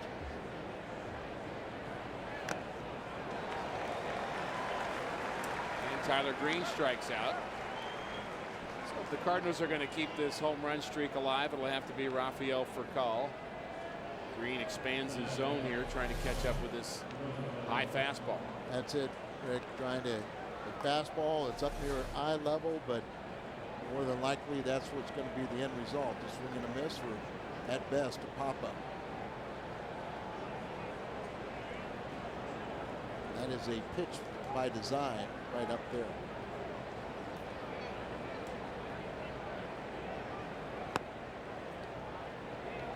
And more effective because the count was 1-2. And one thing that we've noticed watching Tyler Green, again, tremendous ability, and you're just willing him to succeed, but it always seems as if the count is 0-2 on him. Right. Makes it tougher. Cardinals batting in the 6th. Up by 2. Close to a balk there as step was quite a bit towards home plate rather than straight towards first. All 5 home runs, 3 of them from the right side.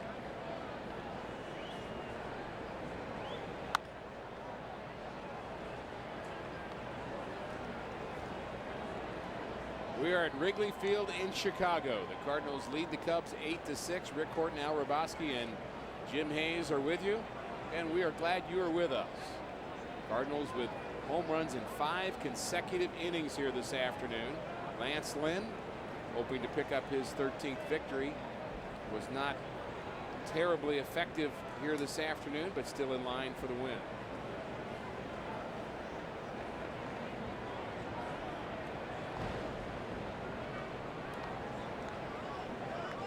Loesch, little words of encouragement, this teaching moment.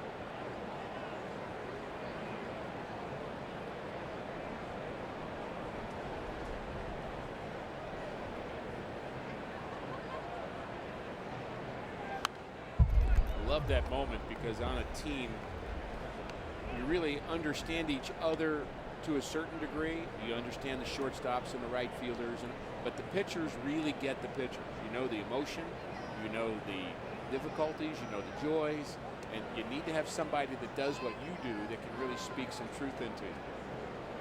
Lance, you know, in line for that 13th victory, but you're still not overly pleased with what has happened, and it shouldn't be. But it's a good opportunity for Loesch to kind of go back and talk about some of his experiences. It's a debrief right here. And you can get him to kind of smile, Right. laugh a little bit. Of course, Lance has got a pretty good sounding board when he goes home. His wife was an outstanding collegiate softball player. Scalzo had a good jump. Well, the debrief matters. You realize that Kyle Loesch talking to Lance Lynn there at some point, who knows, an hour from now, maybe less, maybe more. Lance Lynn will be talking to reporters, talking to us about what happened, and there's a degree to which your fellow teammates help form that for you, especially the veteran guys. Make sure you're thinking right about your start. There goes to Scalzo again, swing and a miss. McCall strikes out. The Cardinals string ends. They still lead 8-6. This week on Fox Saturday Baseball, the Red Sox head to the Bronx to take on the AL East leading Yankees. Fox Saturday Baseball, presented by Budweiser, begins at 2:30 only on Fox. And making his Cardinal debut is the left-hander Brian Fuentes, and there were many times the Cardinals wanted to acquire him over the years. 6'4" left-hander, 36 years of age, and he has had some very, very good seasons in the past. He was a free agent after the 2008 season, and that's when the Cardinals really went after him strong. They lost out to the Angels, and he led the major leagues with 48 saves for the Angels in 09. Four-time All-Star, sixth in the all-time saves list for left-handers with 204 career saves.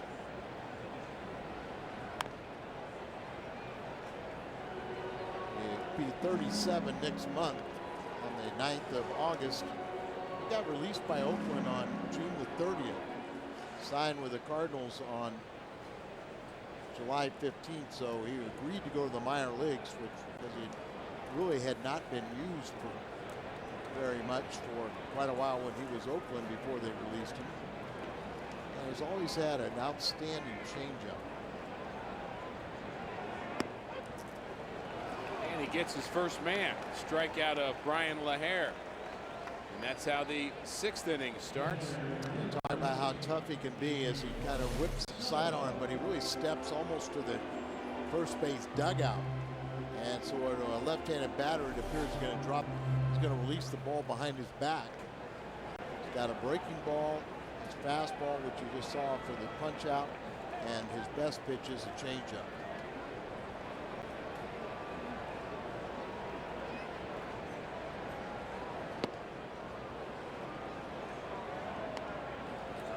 Heard Mike Matheny had talked a little bit about using him as a left-handed specialist because he's got 3 lefties down there. I was talking with Dyer Miller, and he's the one that's seen him warm up the first couple days. And we were under the impression, and there was a changeup there, that because of that changeup, and I think this, and so does Dyer, that he'll be more successful against the right-handed batters.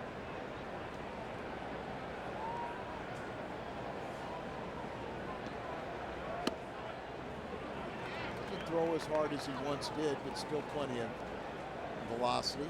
Nothing wrong with 90 miles an hour right on the inside black. It's not the 93, 94 that he used to possess. I'm looking changeup here. Soto's 2 for 2. He's hit a double and a single. And it was a fastball popped up. 2 quick outs for Fuentes. That brings us to our AT&T trivia question here this afternoon from Wrigley, who was the last Cardinals pitcher to win his first 4 starts of the season against the Cubs. First 4 starts of the season, beat the Cubs. Who did it? Andy Cox. And that's what Lance Lynn is hopeful of the bullpen preserving this lead for him, and he will win 4 straight starts against the Cubs. His first 4. How about Cox? You know, you and I remember, but a lot of maybe some of the younger fans don't realize how good he was. Oh boy. It was all about the Hall of Fame game that he pitched. Cardinals were playing the Hall of Fame game. They don't have that anymore, do they? They do not.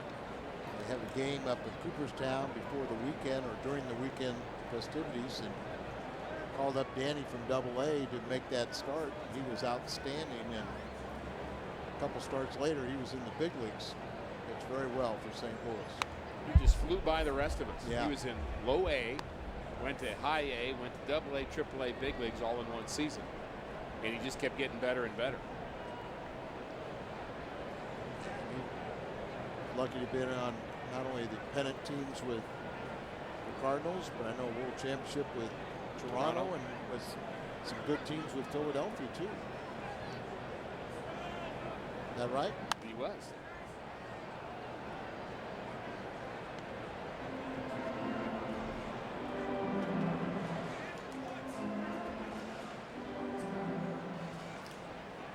Danny Cox on the mound, you never had to worry about whether one of your teammates had to be protected. He was going to take care of business. I'll say.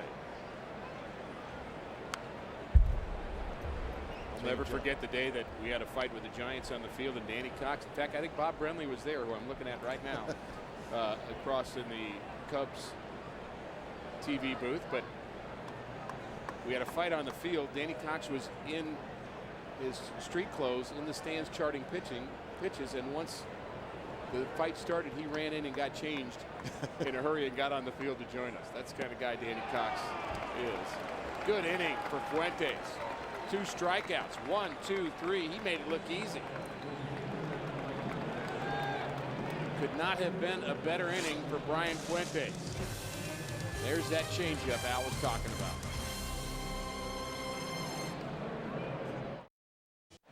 Cardinals are pleased to offer fan-friendly values throughout the 2012 season. If you're looking for ways to save some cash or find a great value at the ballpark, make sure to check out the Fan Value Corner at cardinals.com/values. 8-6 Cardinals, game 1. 3-game series here at Wrigley. The Cardinals with an off day on Monday, then on to Colorado. John Jay is 0 for 3, but he has made the game's best defensive play by a long shot. One of the best we've seen this year in center field. He's facing a right-hander for this time, Manuel Corpus. Formerly known as Manny. Yeah, I wrote down Manny, but hit by pitch. And the catch we're talking about is worth seeing again and again and again. We'll just do it one time. Well, we'll show it to you later, too. There it is. He's playing relatively shallow, went back, and that tight shot, you really don't get an appreciation of how far he ran for that ball and reaching up the last second, almost over his head and almost behind him. And a little tumble on the warning track.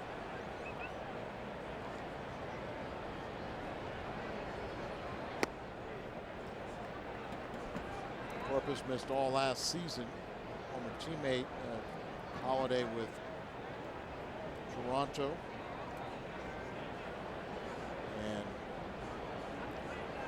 Corpus was called up on June the 6th from AAA.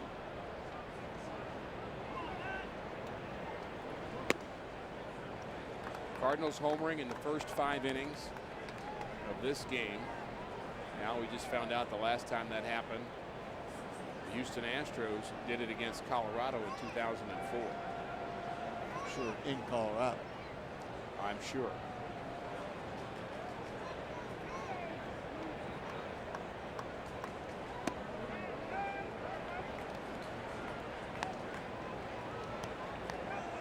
Two and 1 to Holiday.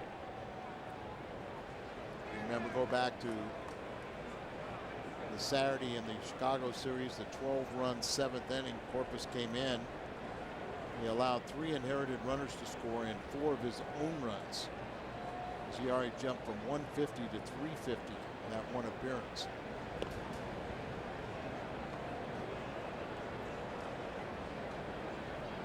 Faced 4 batters on that Saturday night. He gave up 3 hits and a walk, and all 4 runners scored in the Cardinals' 12-run 7th inning.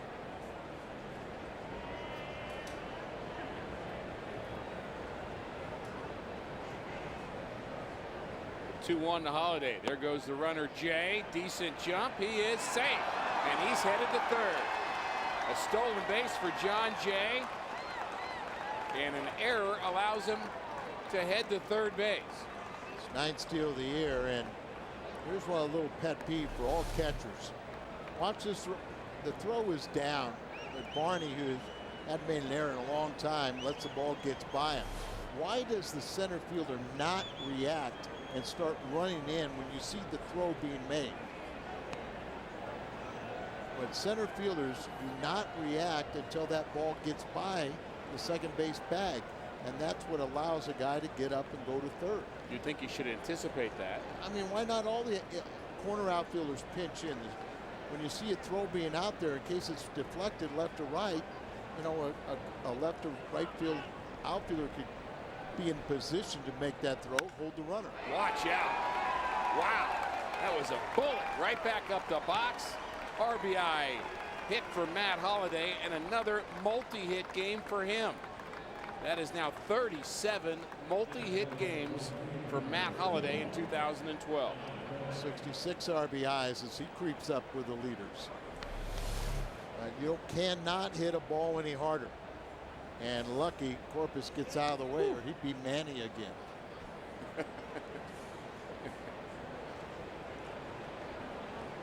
Oh boy, that ball is 120 miles an hour probably off the bat.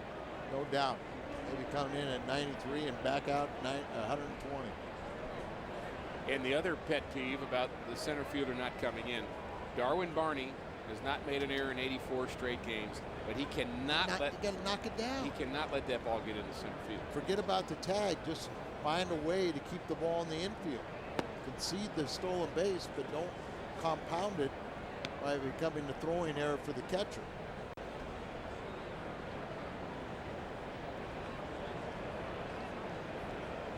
Cubs, as we mentioned, only 4 errors, the fewest in all of baseball since the 30th of June, but they pick up an error there.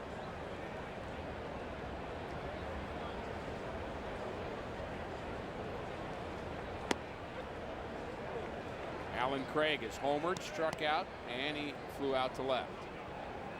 Kind of goes hand in hand, doesn't it, Ricky, with a game like this with so much offense. The Cubs out on the diamond for such a long time defensively. They're all kind of hanging their heads, and all of a sudden you lose that sharp, crisp play, and errors follow. And again, this is a Cub team that's played well of late and won a lot. A lot of times it's a mental error that leads to the physical error. They got the work cut out for him here.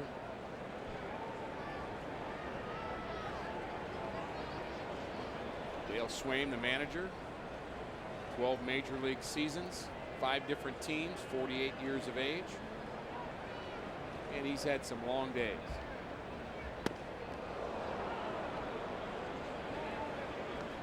$40,778 here at Wrigley today. A lot of Cardinal fans. Should be even more packed as the weekend goes through. A lot more fans will be here. That's production, isn't it? 9 of the last 12 innings, he scored at least a run. Fly ball to right. Craig is retired.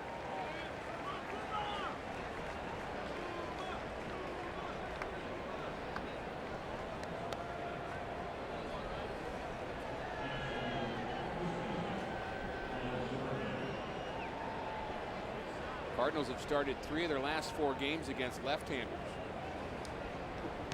and they've fared pretty well against each one of them. Travis Wood today, Chris Capuano, and game 3 against the Dodgers, game 2, excuse me, was Clayton Kershaw.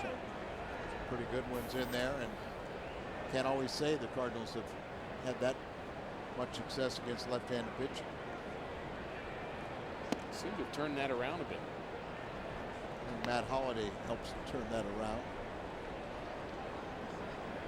Alan Craig.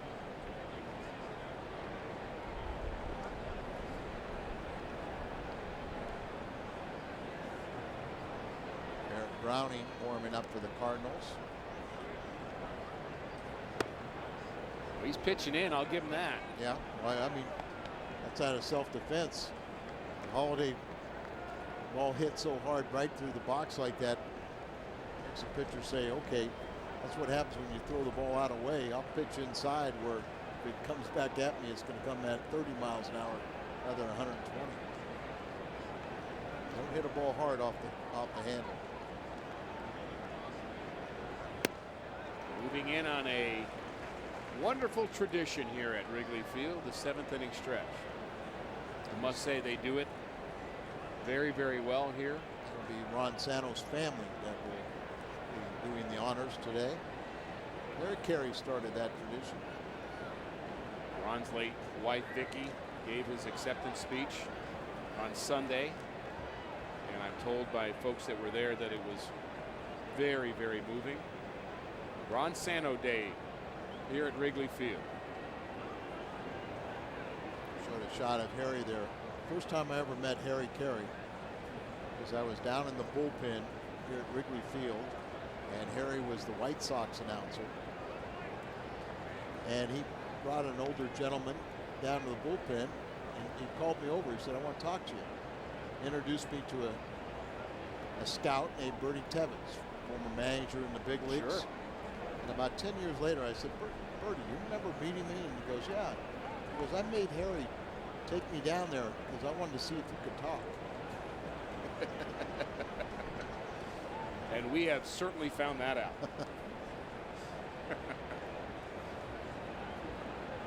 Oh, Harry was unbelievable, wasn't he? Popped up on the left side. Berkman, batting left-handed, is retired. He's now 2 for 4. 7 of 9 Cardinals have RBIs in this game. I mentioned the Ron Santo Day, and we also saw Ron's 7-year-old grandson Spencer throwing out the ceremonial first pitch. He actually threw it to Kerry Wood, who is retired, no longer playing, and he's out here doing some work for the Cubs. And he caught the pitch, and the fans were going nuts over that. Did you see the pitch? I did. It's a pretty good pitch. That's why they went nuts. It really was a pretty special moment. And the reason Kerry was receiving that pitch because he was one of Ron Santo's favorite Cubbies, rightfully so, and so were the fans. But his 7-year-old grandson threw a nice strike from the mound. Santo, a 9-time National League All-Star. There goes Holiday. Fly ball to center. And we are going to stretch here in Chicago. The Cardinals continue to extend their lead. Hall of Fame third. Take me out to the ball game. Take me out to the crowd. Buy me some peanuts and crackers. Jack. I don't care if I ever get back.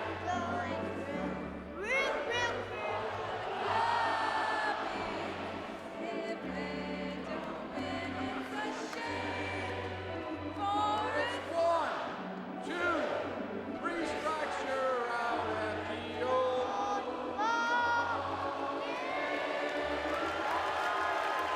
Let's get Our some runs Schnucks and win this difference for number maker, 10. Ron Santo, and his grandson firing one right on the corner to Kerry Wood. And a very nice moment here. 7th inning stretch. Ron Santo, our Schnucks difference maker, and brought so many memories to the Cub fans here, and celebrating this weekend his Hall of Fame induction. So much fun with Santo over the years. Tommy Lasorda would talk about he bled Dodger blue. Nah, he was Cardinal red, but maybe Santo did. It might have been Cubby blue for him. I think so.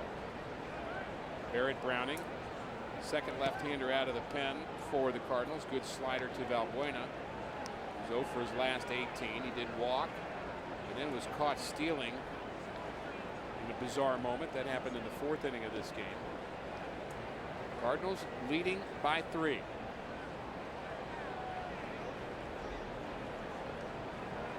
So what'd you think of Mr. Fuentes? I liked what I saw. As 1, 2, 3, 6th inning for Brian Fuentes with a pair of strikeouts. Looks like he'll be very helpful to the Cardinals.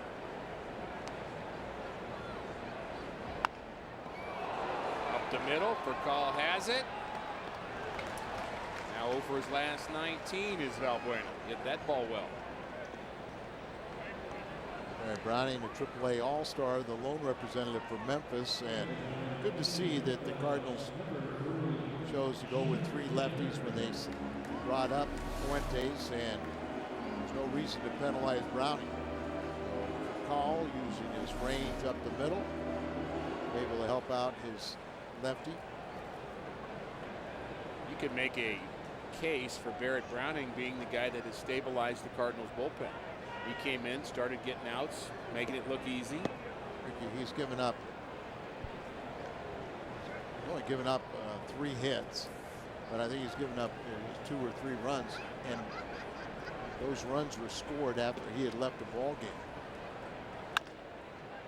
Another one up the middle. This time it's Descalzo. And the pinch hitter Jeff Baker is retired.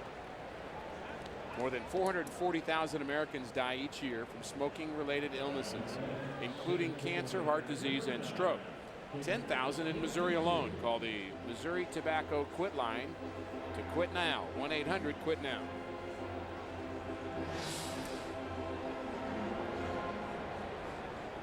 Fernando Salas is warming up behind Browning.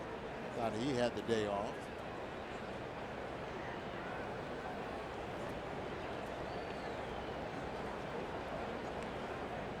This game would have Trevor Rosenthal's name all over it. Should have thought maybe. And it still might. Yeah, it still might. I almost think that maybe we're going to see more of Fuentes, but because he was so good that maybe they said, hey, wait a minute, we want to save him for later on this weekend.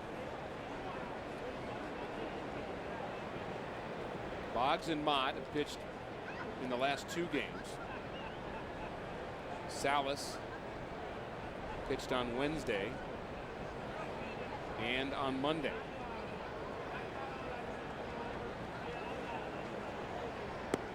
And on Sunday before that.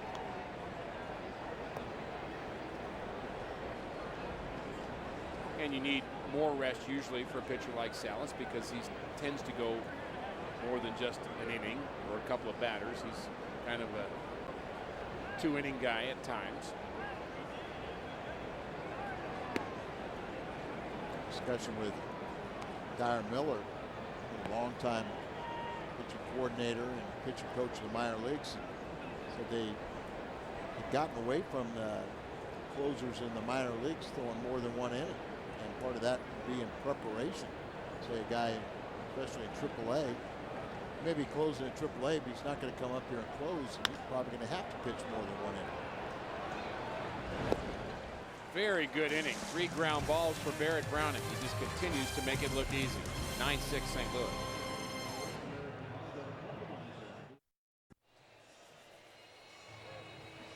St. Louis. Welcome back to Cardinals baseball on Fox Sports Midwest. Let's go to Pat Paris. He's in our studio, and he has a Bommarito sports update. Pat?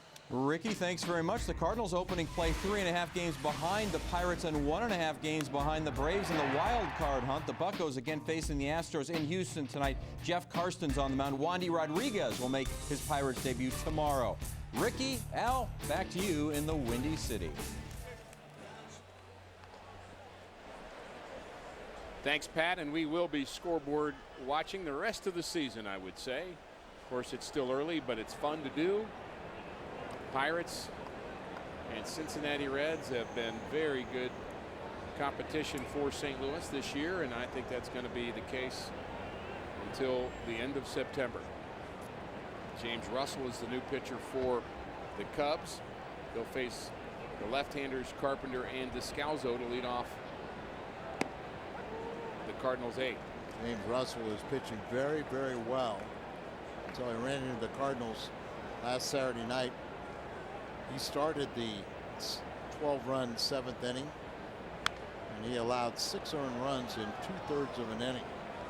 Saw his ERA jump from 2.45 to his current 3.63.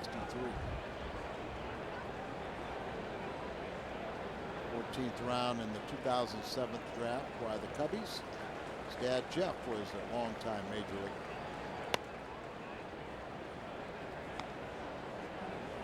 And that particular game was the perfect example of how important your starting pitching is. Up until that game, the Cubs starting pitching had not been going deep enough, often enough, and they had some bullpen issues, so they left him out there and probably pitched to 2 or 3 more batters than he should have, and then it got worse, and then they brought in Corpus, and it got even worse than that. And so important to have your bullpen and your starting pitching fresh and ready to go.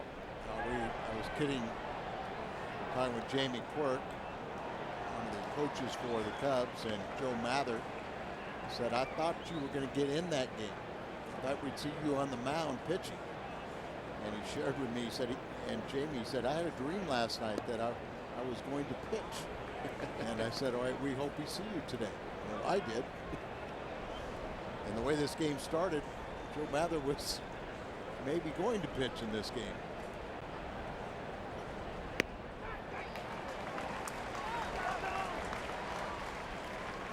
Good slider, takes care of Carpenter. Let's talk about our Nissan drives of the game. Home runs. And we've seen plenty of them.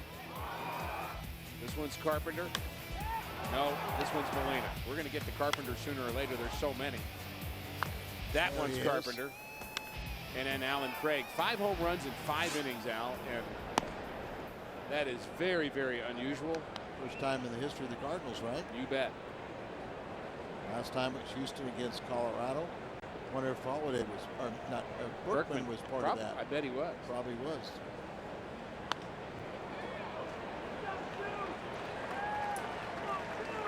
Another base hit for Descalzo against a lefty. I wonder whether that's a major league record or not. And the answer is no. Cincinnati Reds homered in 7 innings. Philadelphia. Always check the ballparks, don't you? Yeah, that would have to be the old ballpark.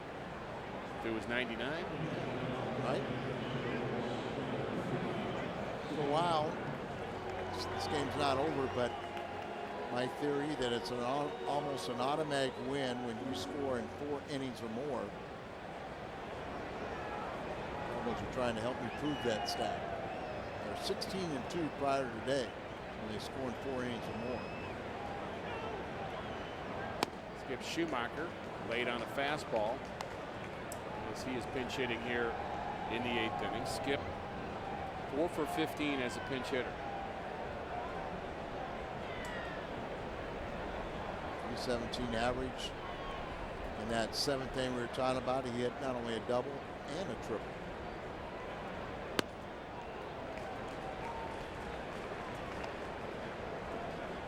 And 3 RBIs for those 2 swings and 12-run 7th inning last Saturday.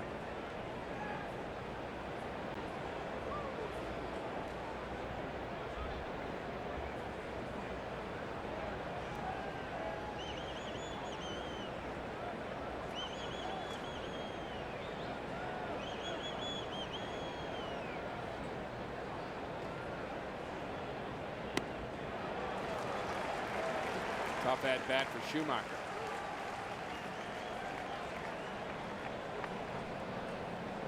Things just got serious here in Chicago because the Cardinals scored 6 here this afternoon. Any size drink is just 50 cents all day tomorrow at your nearest On the Run at Mobile. This year 6 is a serious number. Not unusual for the Cardinals to score as much as they have. They lead the National League in runs scored, but the Cubs who get 6, they're last in runs scored. In their wins, they score over 5, but in their losses, about 2.5.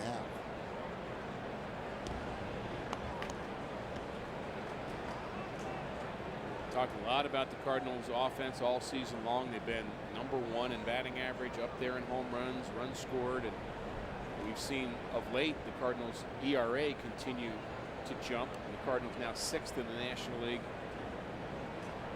in pitching. Climbed a couple of spots lately. There goes the runner and a stolen base. 4 for Descalso. 4 out of 7. Both Jay and Descalso with stolen bases today. LaHare has been picked off. Valbuena's been thrown out on the other side.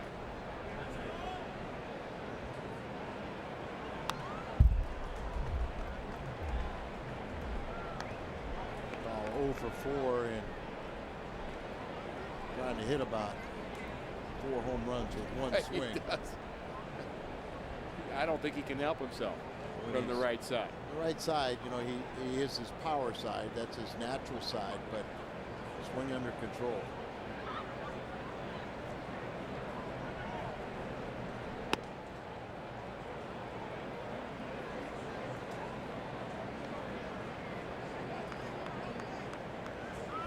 Sometimes a leadoff guy or a small guy, worst thing they can do is hit a home run, because then they try to duplicate that and the average goes in the tank.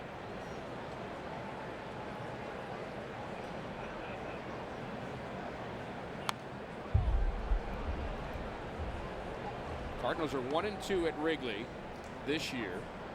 They swept the Cubs at Busch Stadium, outscoring the Northsiders 23-1 in that series. In fact, they had 25 scoreless innings against the Cubs going into inning number 1 today, but the Cubs with 3 in the first, 3 in the third broke that streak. But the Cardinals offense has been even better.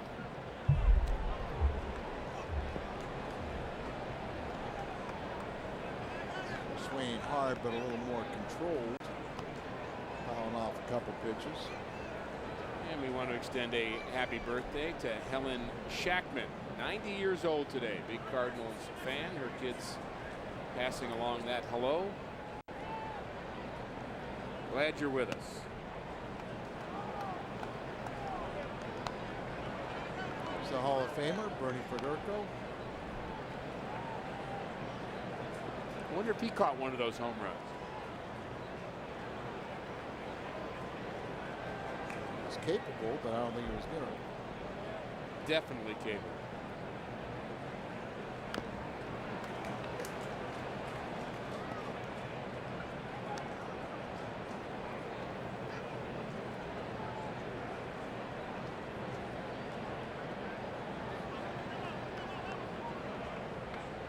Excited to have our Fox Sports Midwest sponsors with us here for the weekend. So far, it's been good news. Cardinals leading by 3, batting here in the 8th inning. Lance Lynn in line for victory number 13 if the Cardinals can hold on. So far, the Cardinals bullpen has been very good. Call, another big swing. Russell strikes out the side. We go to the bottom of the 8th. It'll be Fernando Salas.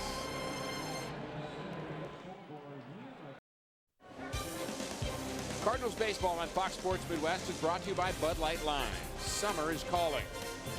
And by Taco Bell. Liv Moss.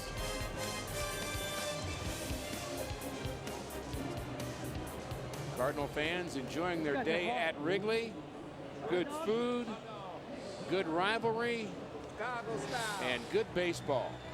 Fernando Salas will pitch the 8th inning for St. Louis. We've already seen a scoreless inning from Brian Fuentes and Barrett Browning, a couple of left-handers. This time out, Salas picked up his first victory of the year, working 2 innings in the July 25th against the Dodgers. Castro is 2 for 3, a couple runs scored. Got off the ball game with a RBI single in the first inning.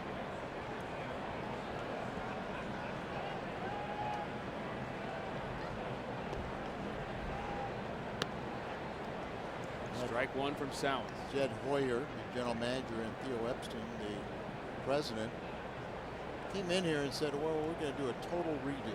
We're going to total rebuilding and buying themselves some time.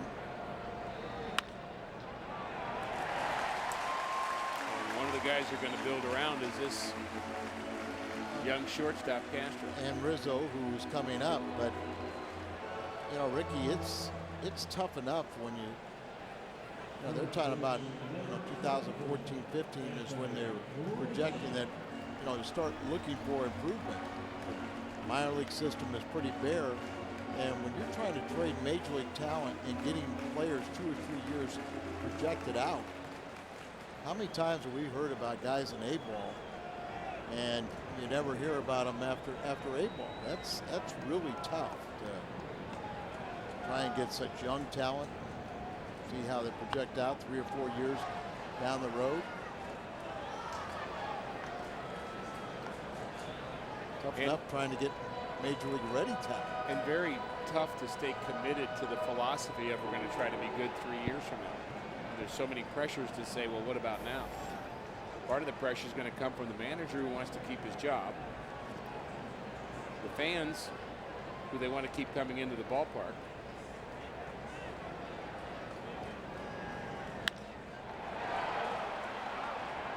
Right at John Jay. Let's face it, when you haven't gone to the World Series since 1945, you haven't won since '08, their fan base has been pretty patient. I would say so. And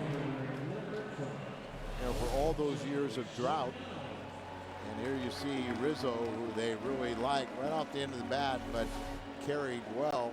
Line drive right to Jay. They really haven't ever said they're unofficially a rebuilding program like they have now. That buys you a couple extra years. I think the fans are just hoping at some point they'll have the same kind of experience the Red Sox had. They were kind of the lovable losers too for a long time in the American League East, and then when they finally won, they just kept winning, kept being in it, kept being a solid team, and now the expectation is for them to win. And that's why they went out and got the boy wonders from Boston to duplicate what they did in '04 and won a second one a few years later. The Boston Red Sox would have a payroll. I mean, the Cubs have always had a healthy payroll. They've dropped down quite a bit, and they're trying to even save some more money. But Red Sox had the money available. If they made a mistake, they could correct it. Shows you how one or two bad decisions on a multi-year deal can just hamstring a ball club. Soriano for years, they're trying to unload his contract. Been pretty productive this season. Sitting on 19 home runs last 60 games.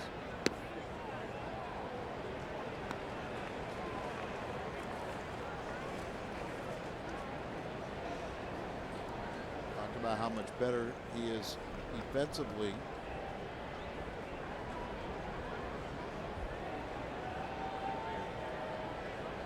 Soriano's just one home run shy of 11 straight 20 home run campaigns. Join David Ortiz as the only slugger record 11 consecutive 20 home runs seasons. If he gets one more, Albert Pujols would join them if he gets two more. And with one more home run, he'll join Hall of Famer Andre Dawson as the only player to hit 20 home runs or more in his first 6 seasons with the Cubs. Good slider from Salas.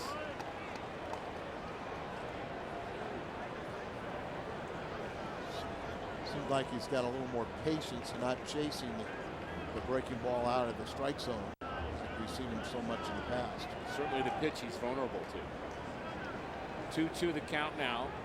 Castro the runner at first. Made a mistake back to the slider, but he make a mistake and he hit it a long way. Ball jumps off his back. That was almost a sure strikeout again. We've seen in the past. So in this period where he's getting a lot of home runs, he's showing great patience at the plate. They go hand in hand, don't they? They really do. What do you throw 3 and 2? Another slider. There it is. Didn't want it, shook off, wants fastball away. Ground ball maybe. Walk. Soriano had hit into 13 double plays, one of the most in the National League. 9-6 St. Louis over the Chicago Cubs. We are at Wrigley Field. Rick Horton, Al Hrabosky, and Jim Hayes enjoying a wonderful afternoon of baseball. A lot of offense here today. The Cardinals with home runs in 5 straight innings. Rizzo 2 for 4 with a home run for Chicago. Mike Matheny goes to the bullpen one more time.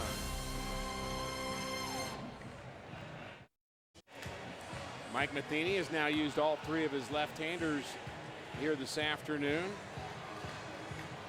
The last to pitch is Mark Zepchinski. Game on the line here in the 8th inning.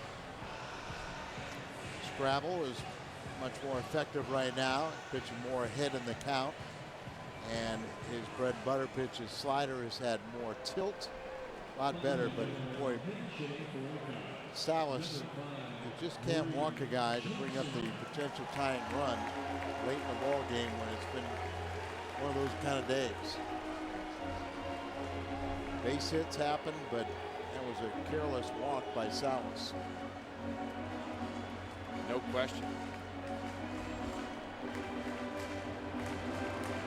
And you hope that doesn't hurt you. Counter with Reed Johnson, an excellent pinch hitter. That's, I think, has 12 pinch hits on the year. 12 for 27. Cubs, in fact, as a group, hitting .291. 6 pinch hit home runs, too. And 22 RBIs. So they are doing a very, very good job in situations just like this. Zepchinski. First pitch is low. Reed Johnson hitting .329 off of lefties. May 13th, he belted his 4th career pinch hit home run. He is a very, very good bench player. Understands his role very well and always ready to pinch hit.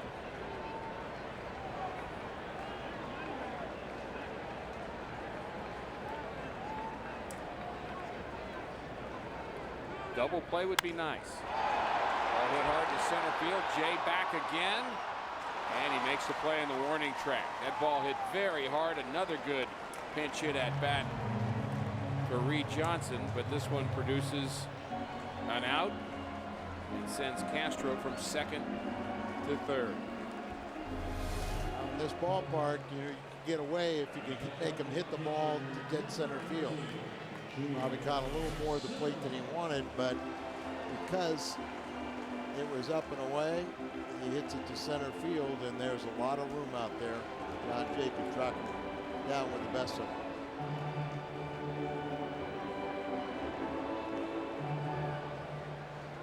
Lean out here to talk about the at-bat with Soto, who's 2 for 3 and an RBI.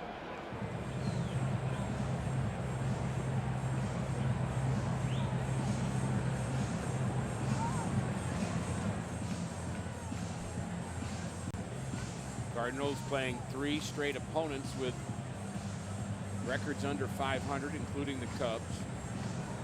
Go on to Colorado. They're 29th in baseball, and then to Milwaukee. Milwaukee always plays the Cardinals tough. And that'll be at home in St. Louis. But 3 teams in a row that the Cardinals have an opportunity to do well against. You have to take advantage. You have to take advantage. You have to dominate against the second division teams. But you can never look ahead, and you can't ever take them for granted. You just got to battle your way through it, but know that if you play good, sound, fundamental baseball, you should win those games.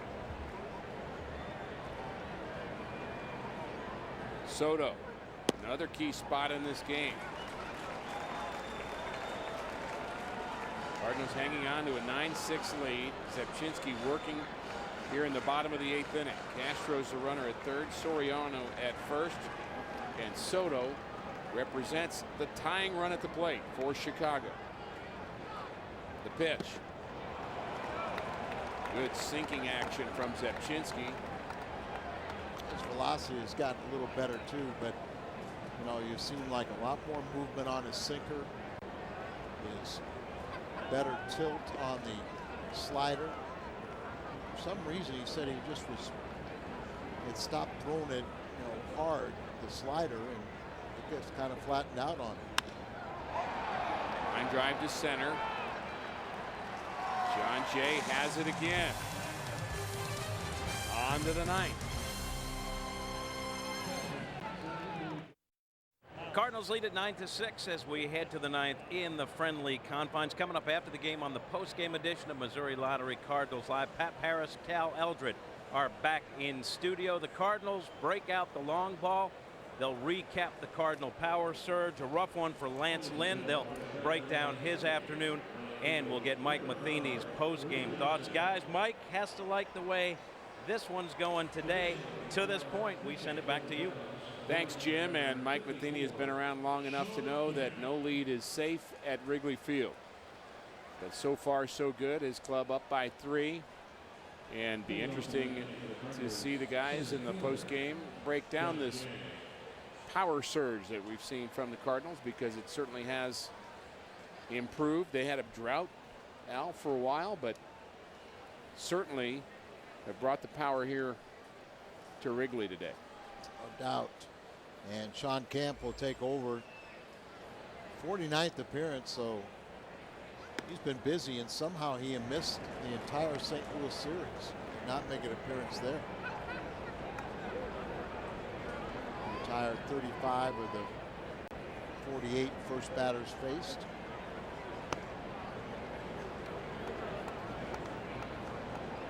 First year in the National League, 9th year overall in the big leagues. Appeared in 481 games now. The big league level: Kansas City, Tampa Bay, Toronto, now the Cubs.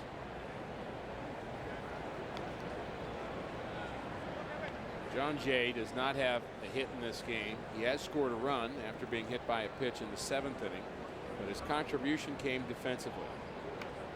And I'm just begging that we show that catch one more time. I'm just begging for it. Think I could have enough power to make that happen, Al? I know you do, Rick.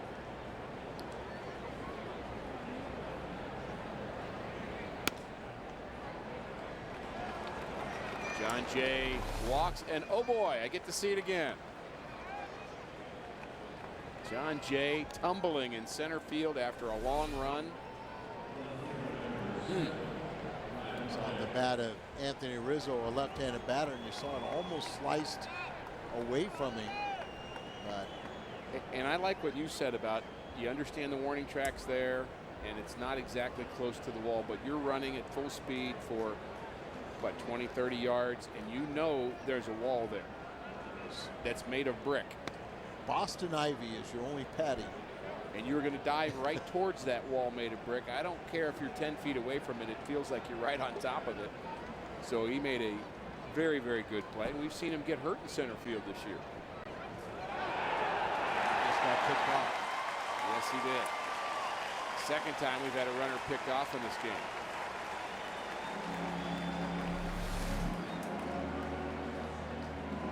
Wanted to go.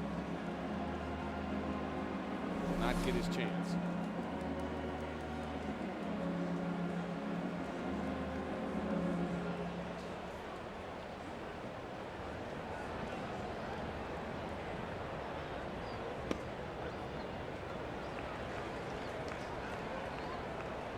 Our Budweiser player of the game, and we have had many, many candidates here today to choose from, but we're going to go with Matt Holliday. At the first Cardinals 5 home runs, the first home run in each of the first 5 innings. Later on in the 7th, and an RBI single.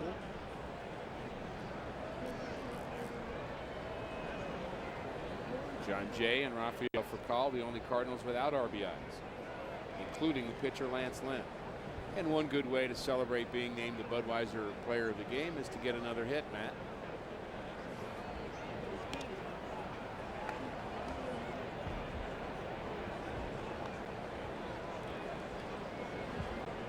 Though I'm not sure word has reached him yet that he's the Budweiser player of the game. I'm sure it's going through his thought process. I could be the Budweiser player of the game. You know he's thinking that.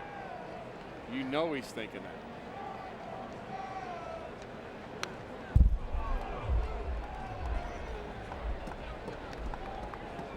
And if he could only add a hungo.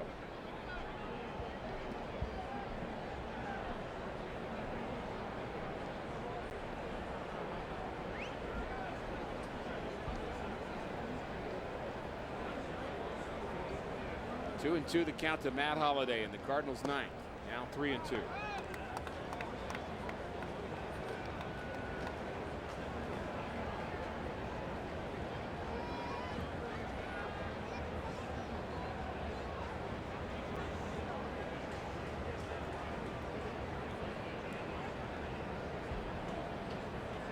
Full count. He's got to come into Holliday.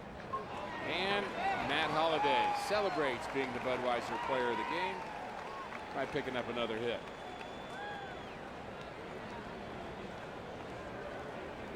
Three for 5 on the day, and just hits a ball so hard. Just powers it through the infield. Even second base and shortstop playing so much further back. Still only have time for really a step and a dive when he hits the ball through the infield. Maybe the hardest ball hit today was the one back up the box in his last at bat. Yes. Including the home run. You probably don't quite understand that, but you're absolutely right. Sometimes home run balls are not hit that hard. They're just have the air underneath them, get the elevation, where some of the line drives are even more vicious coming off the bat. Jason Mott preparing for another save opportunity.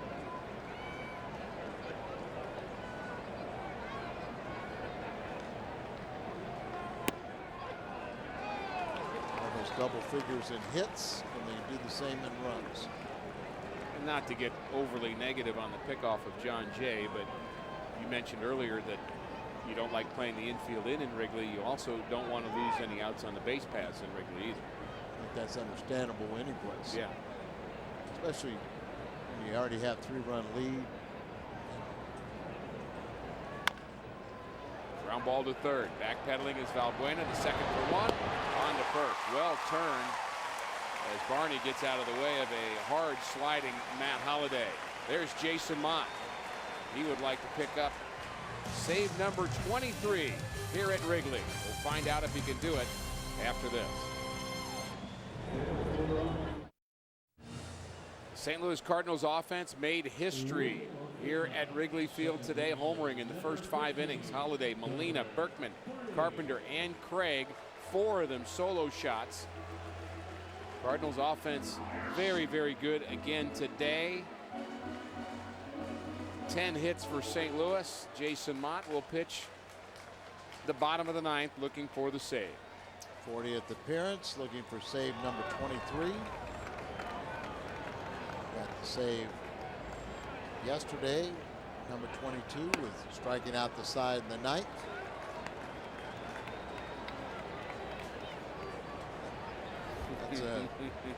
That's a new one. Haven't seen that one. We'll have to get you that one. Oh, you don't really have to. If I can find one, I'll get it for you. Ground ball hit hard up the middle for Call. Gets it. Outstanding play by Furcal. Maybe hitless on the day, but still playing good defense. And takes what appears to be a sure hit up the middle and turns it into a nice out. Those are such a lift for your pitcher when Furcal or any infielder can make a play like that. Especially when they know that Jason Mott is pitching in his 3rd consecutive day. Had 2 innings 2 days ago in the extra inning ball game, but he only threw 21 pitches. So really, Mike Matheny wanted to give him a day off, but knew his mentality that if he was in a safe situation, he would be first one up and volunteering. Sometimes you get a little help.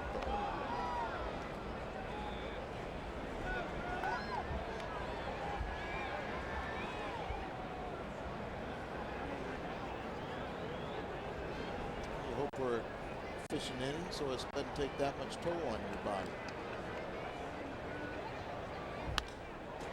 Base hit to right.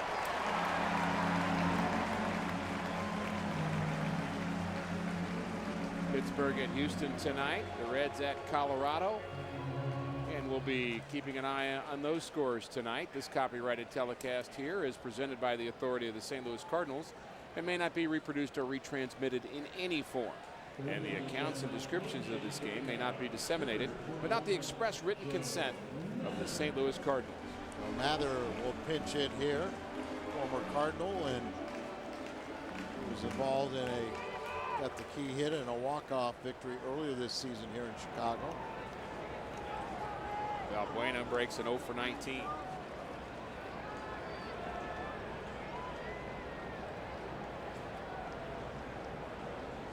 Mather this year as a pinch hitter, just 2 for 15. Does have a pinch hit home run. In his career, he's hit 3 pinch hit home runs.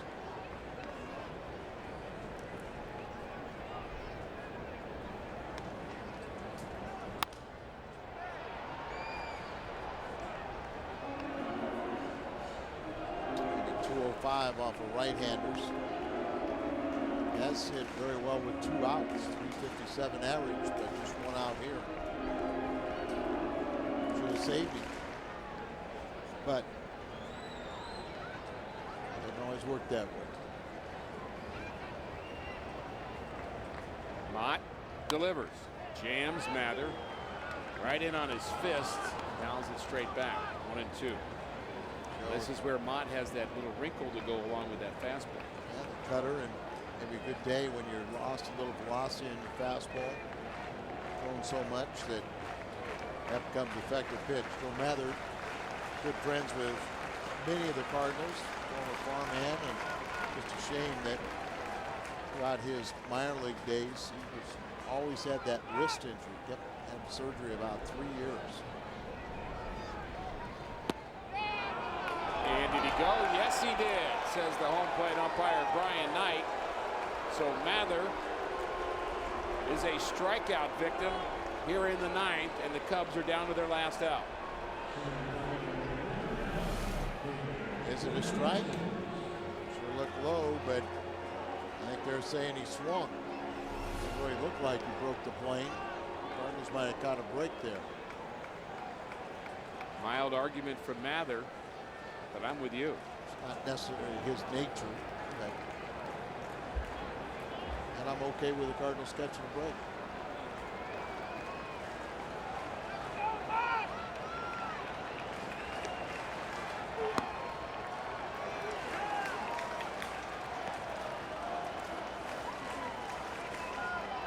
Buena, they're giving him second base.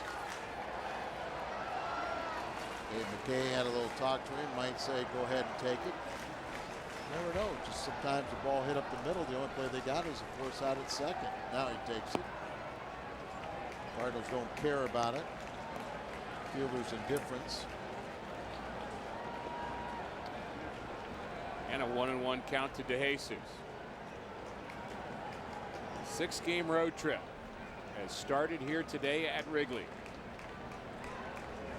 Rivalry weekend, then the Cardinals to Colorado. Can they continue what they started on this last homestand? So just build off the momentum.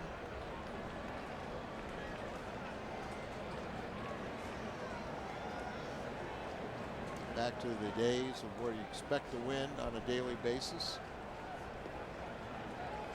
Cardinals have won 7 of their last 10 and 3 straight. When you're winning, you go to the ballpark, you go, I don't know how we're going to win, but I know we're going to win. Exactly. When you're struggling, you don't know how you're going to lose, but you know you're going to lose.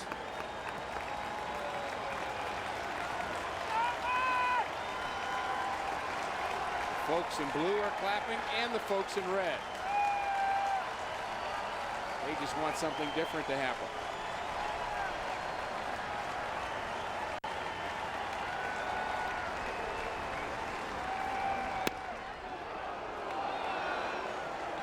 Jesus has been hit 8 times this year. He wants to walk into one of Mott's I was pitches. thinking the same thing. Sometimes you can get a little glancing blow, and Didn't want that one. other guys you just think twice about it. Full count.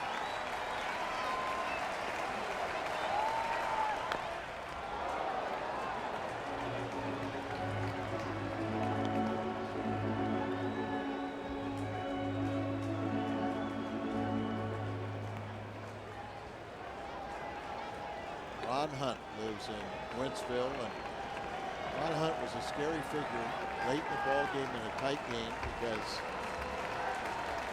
he would take a ball right in the head if it helped his team win.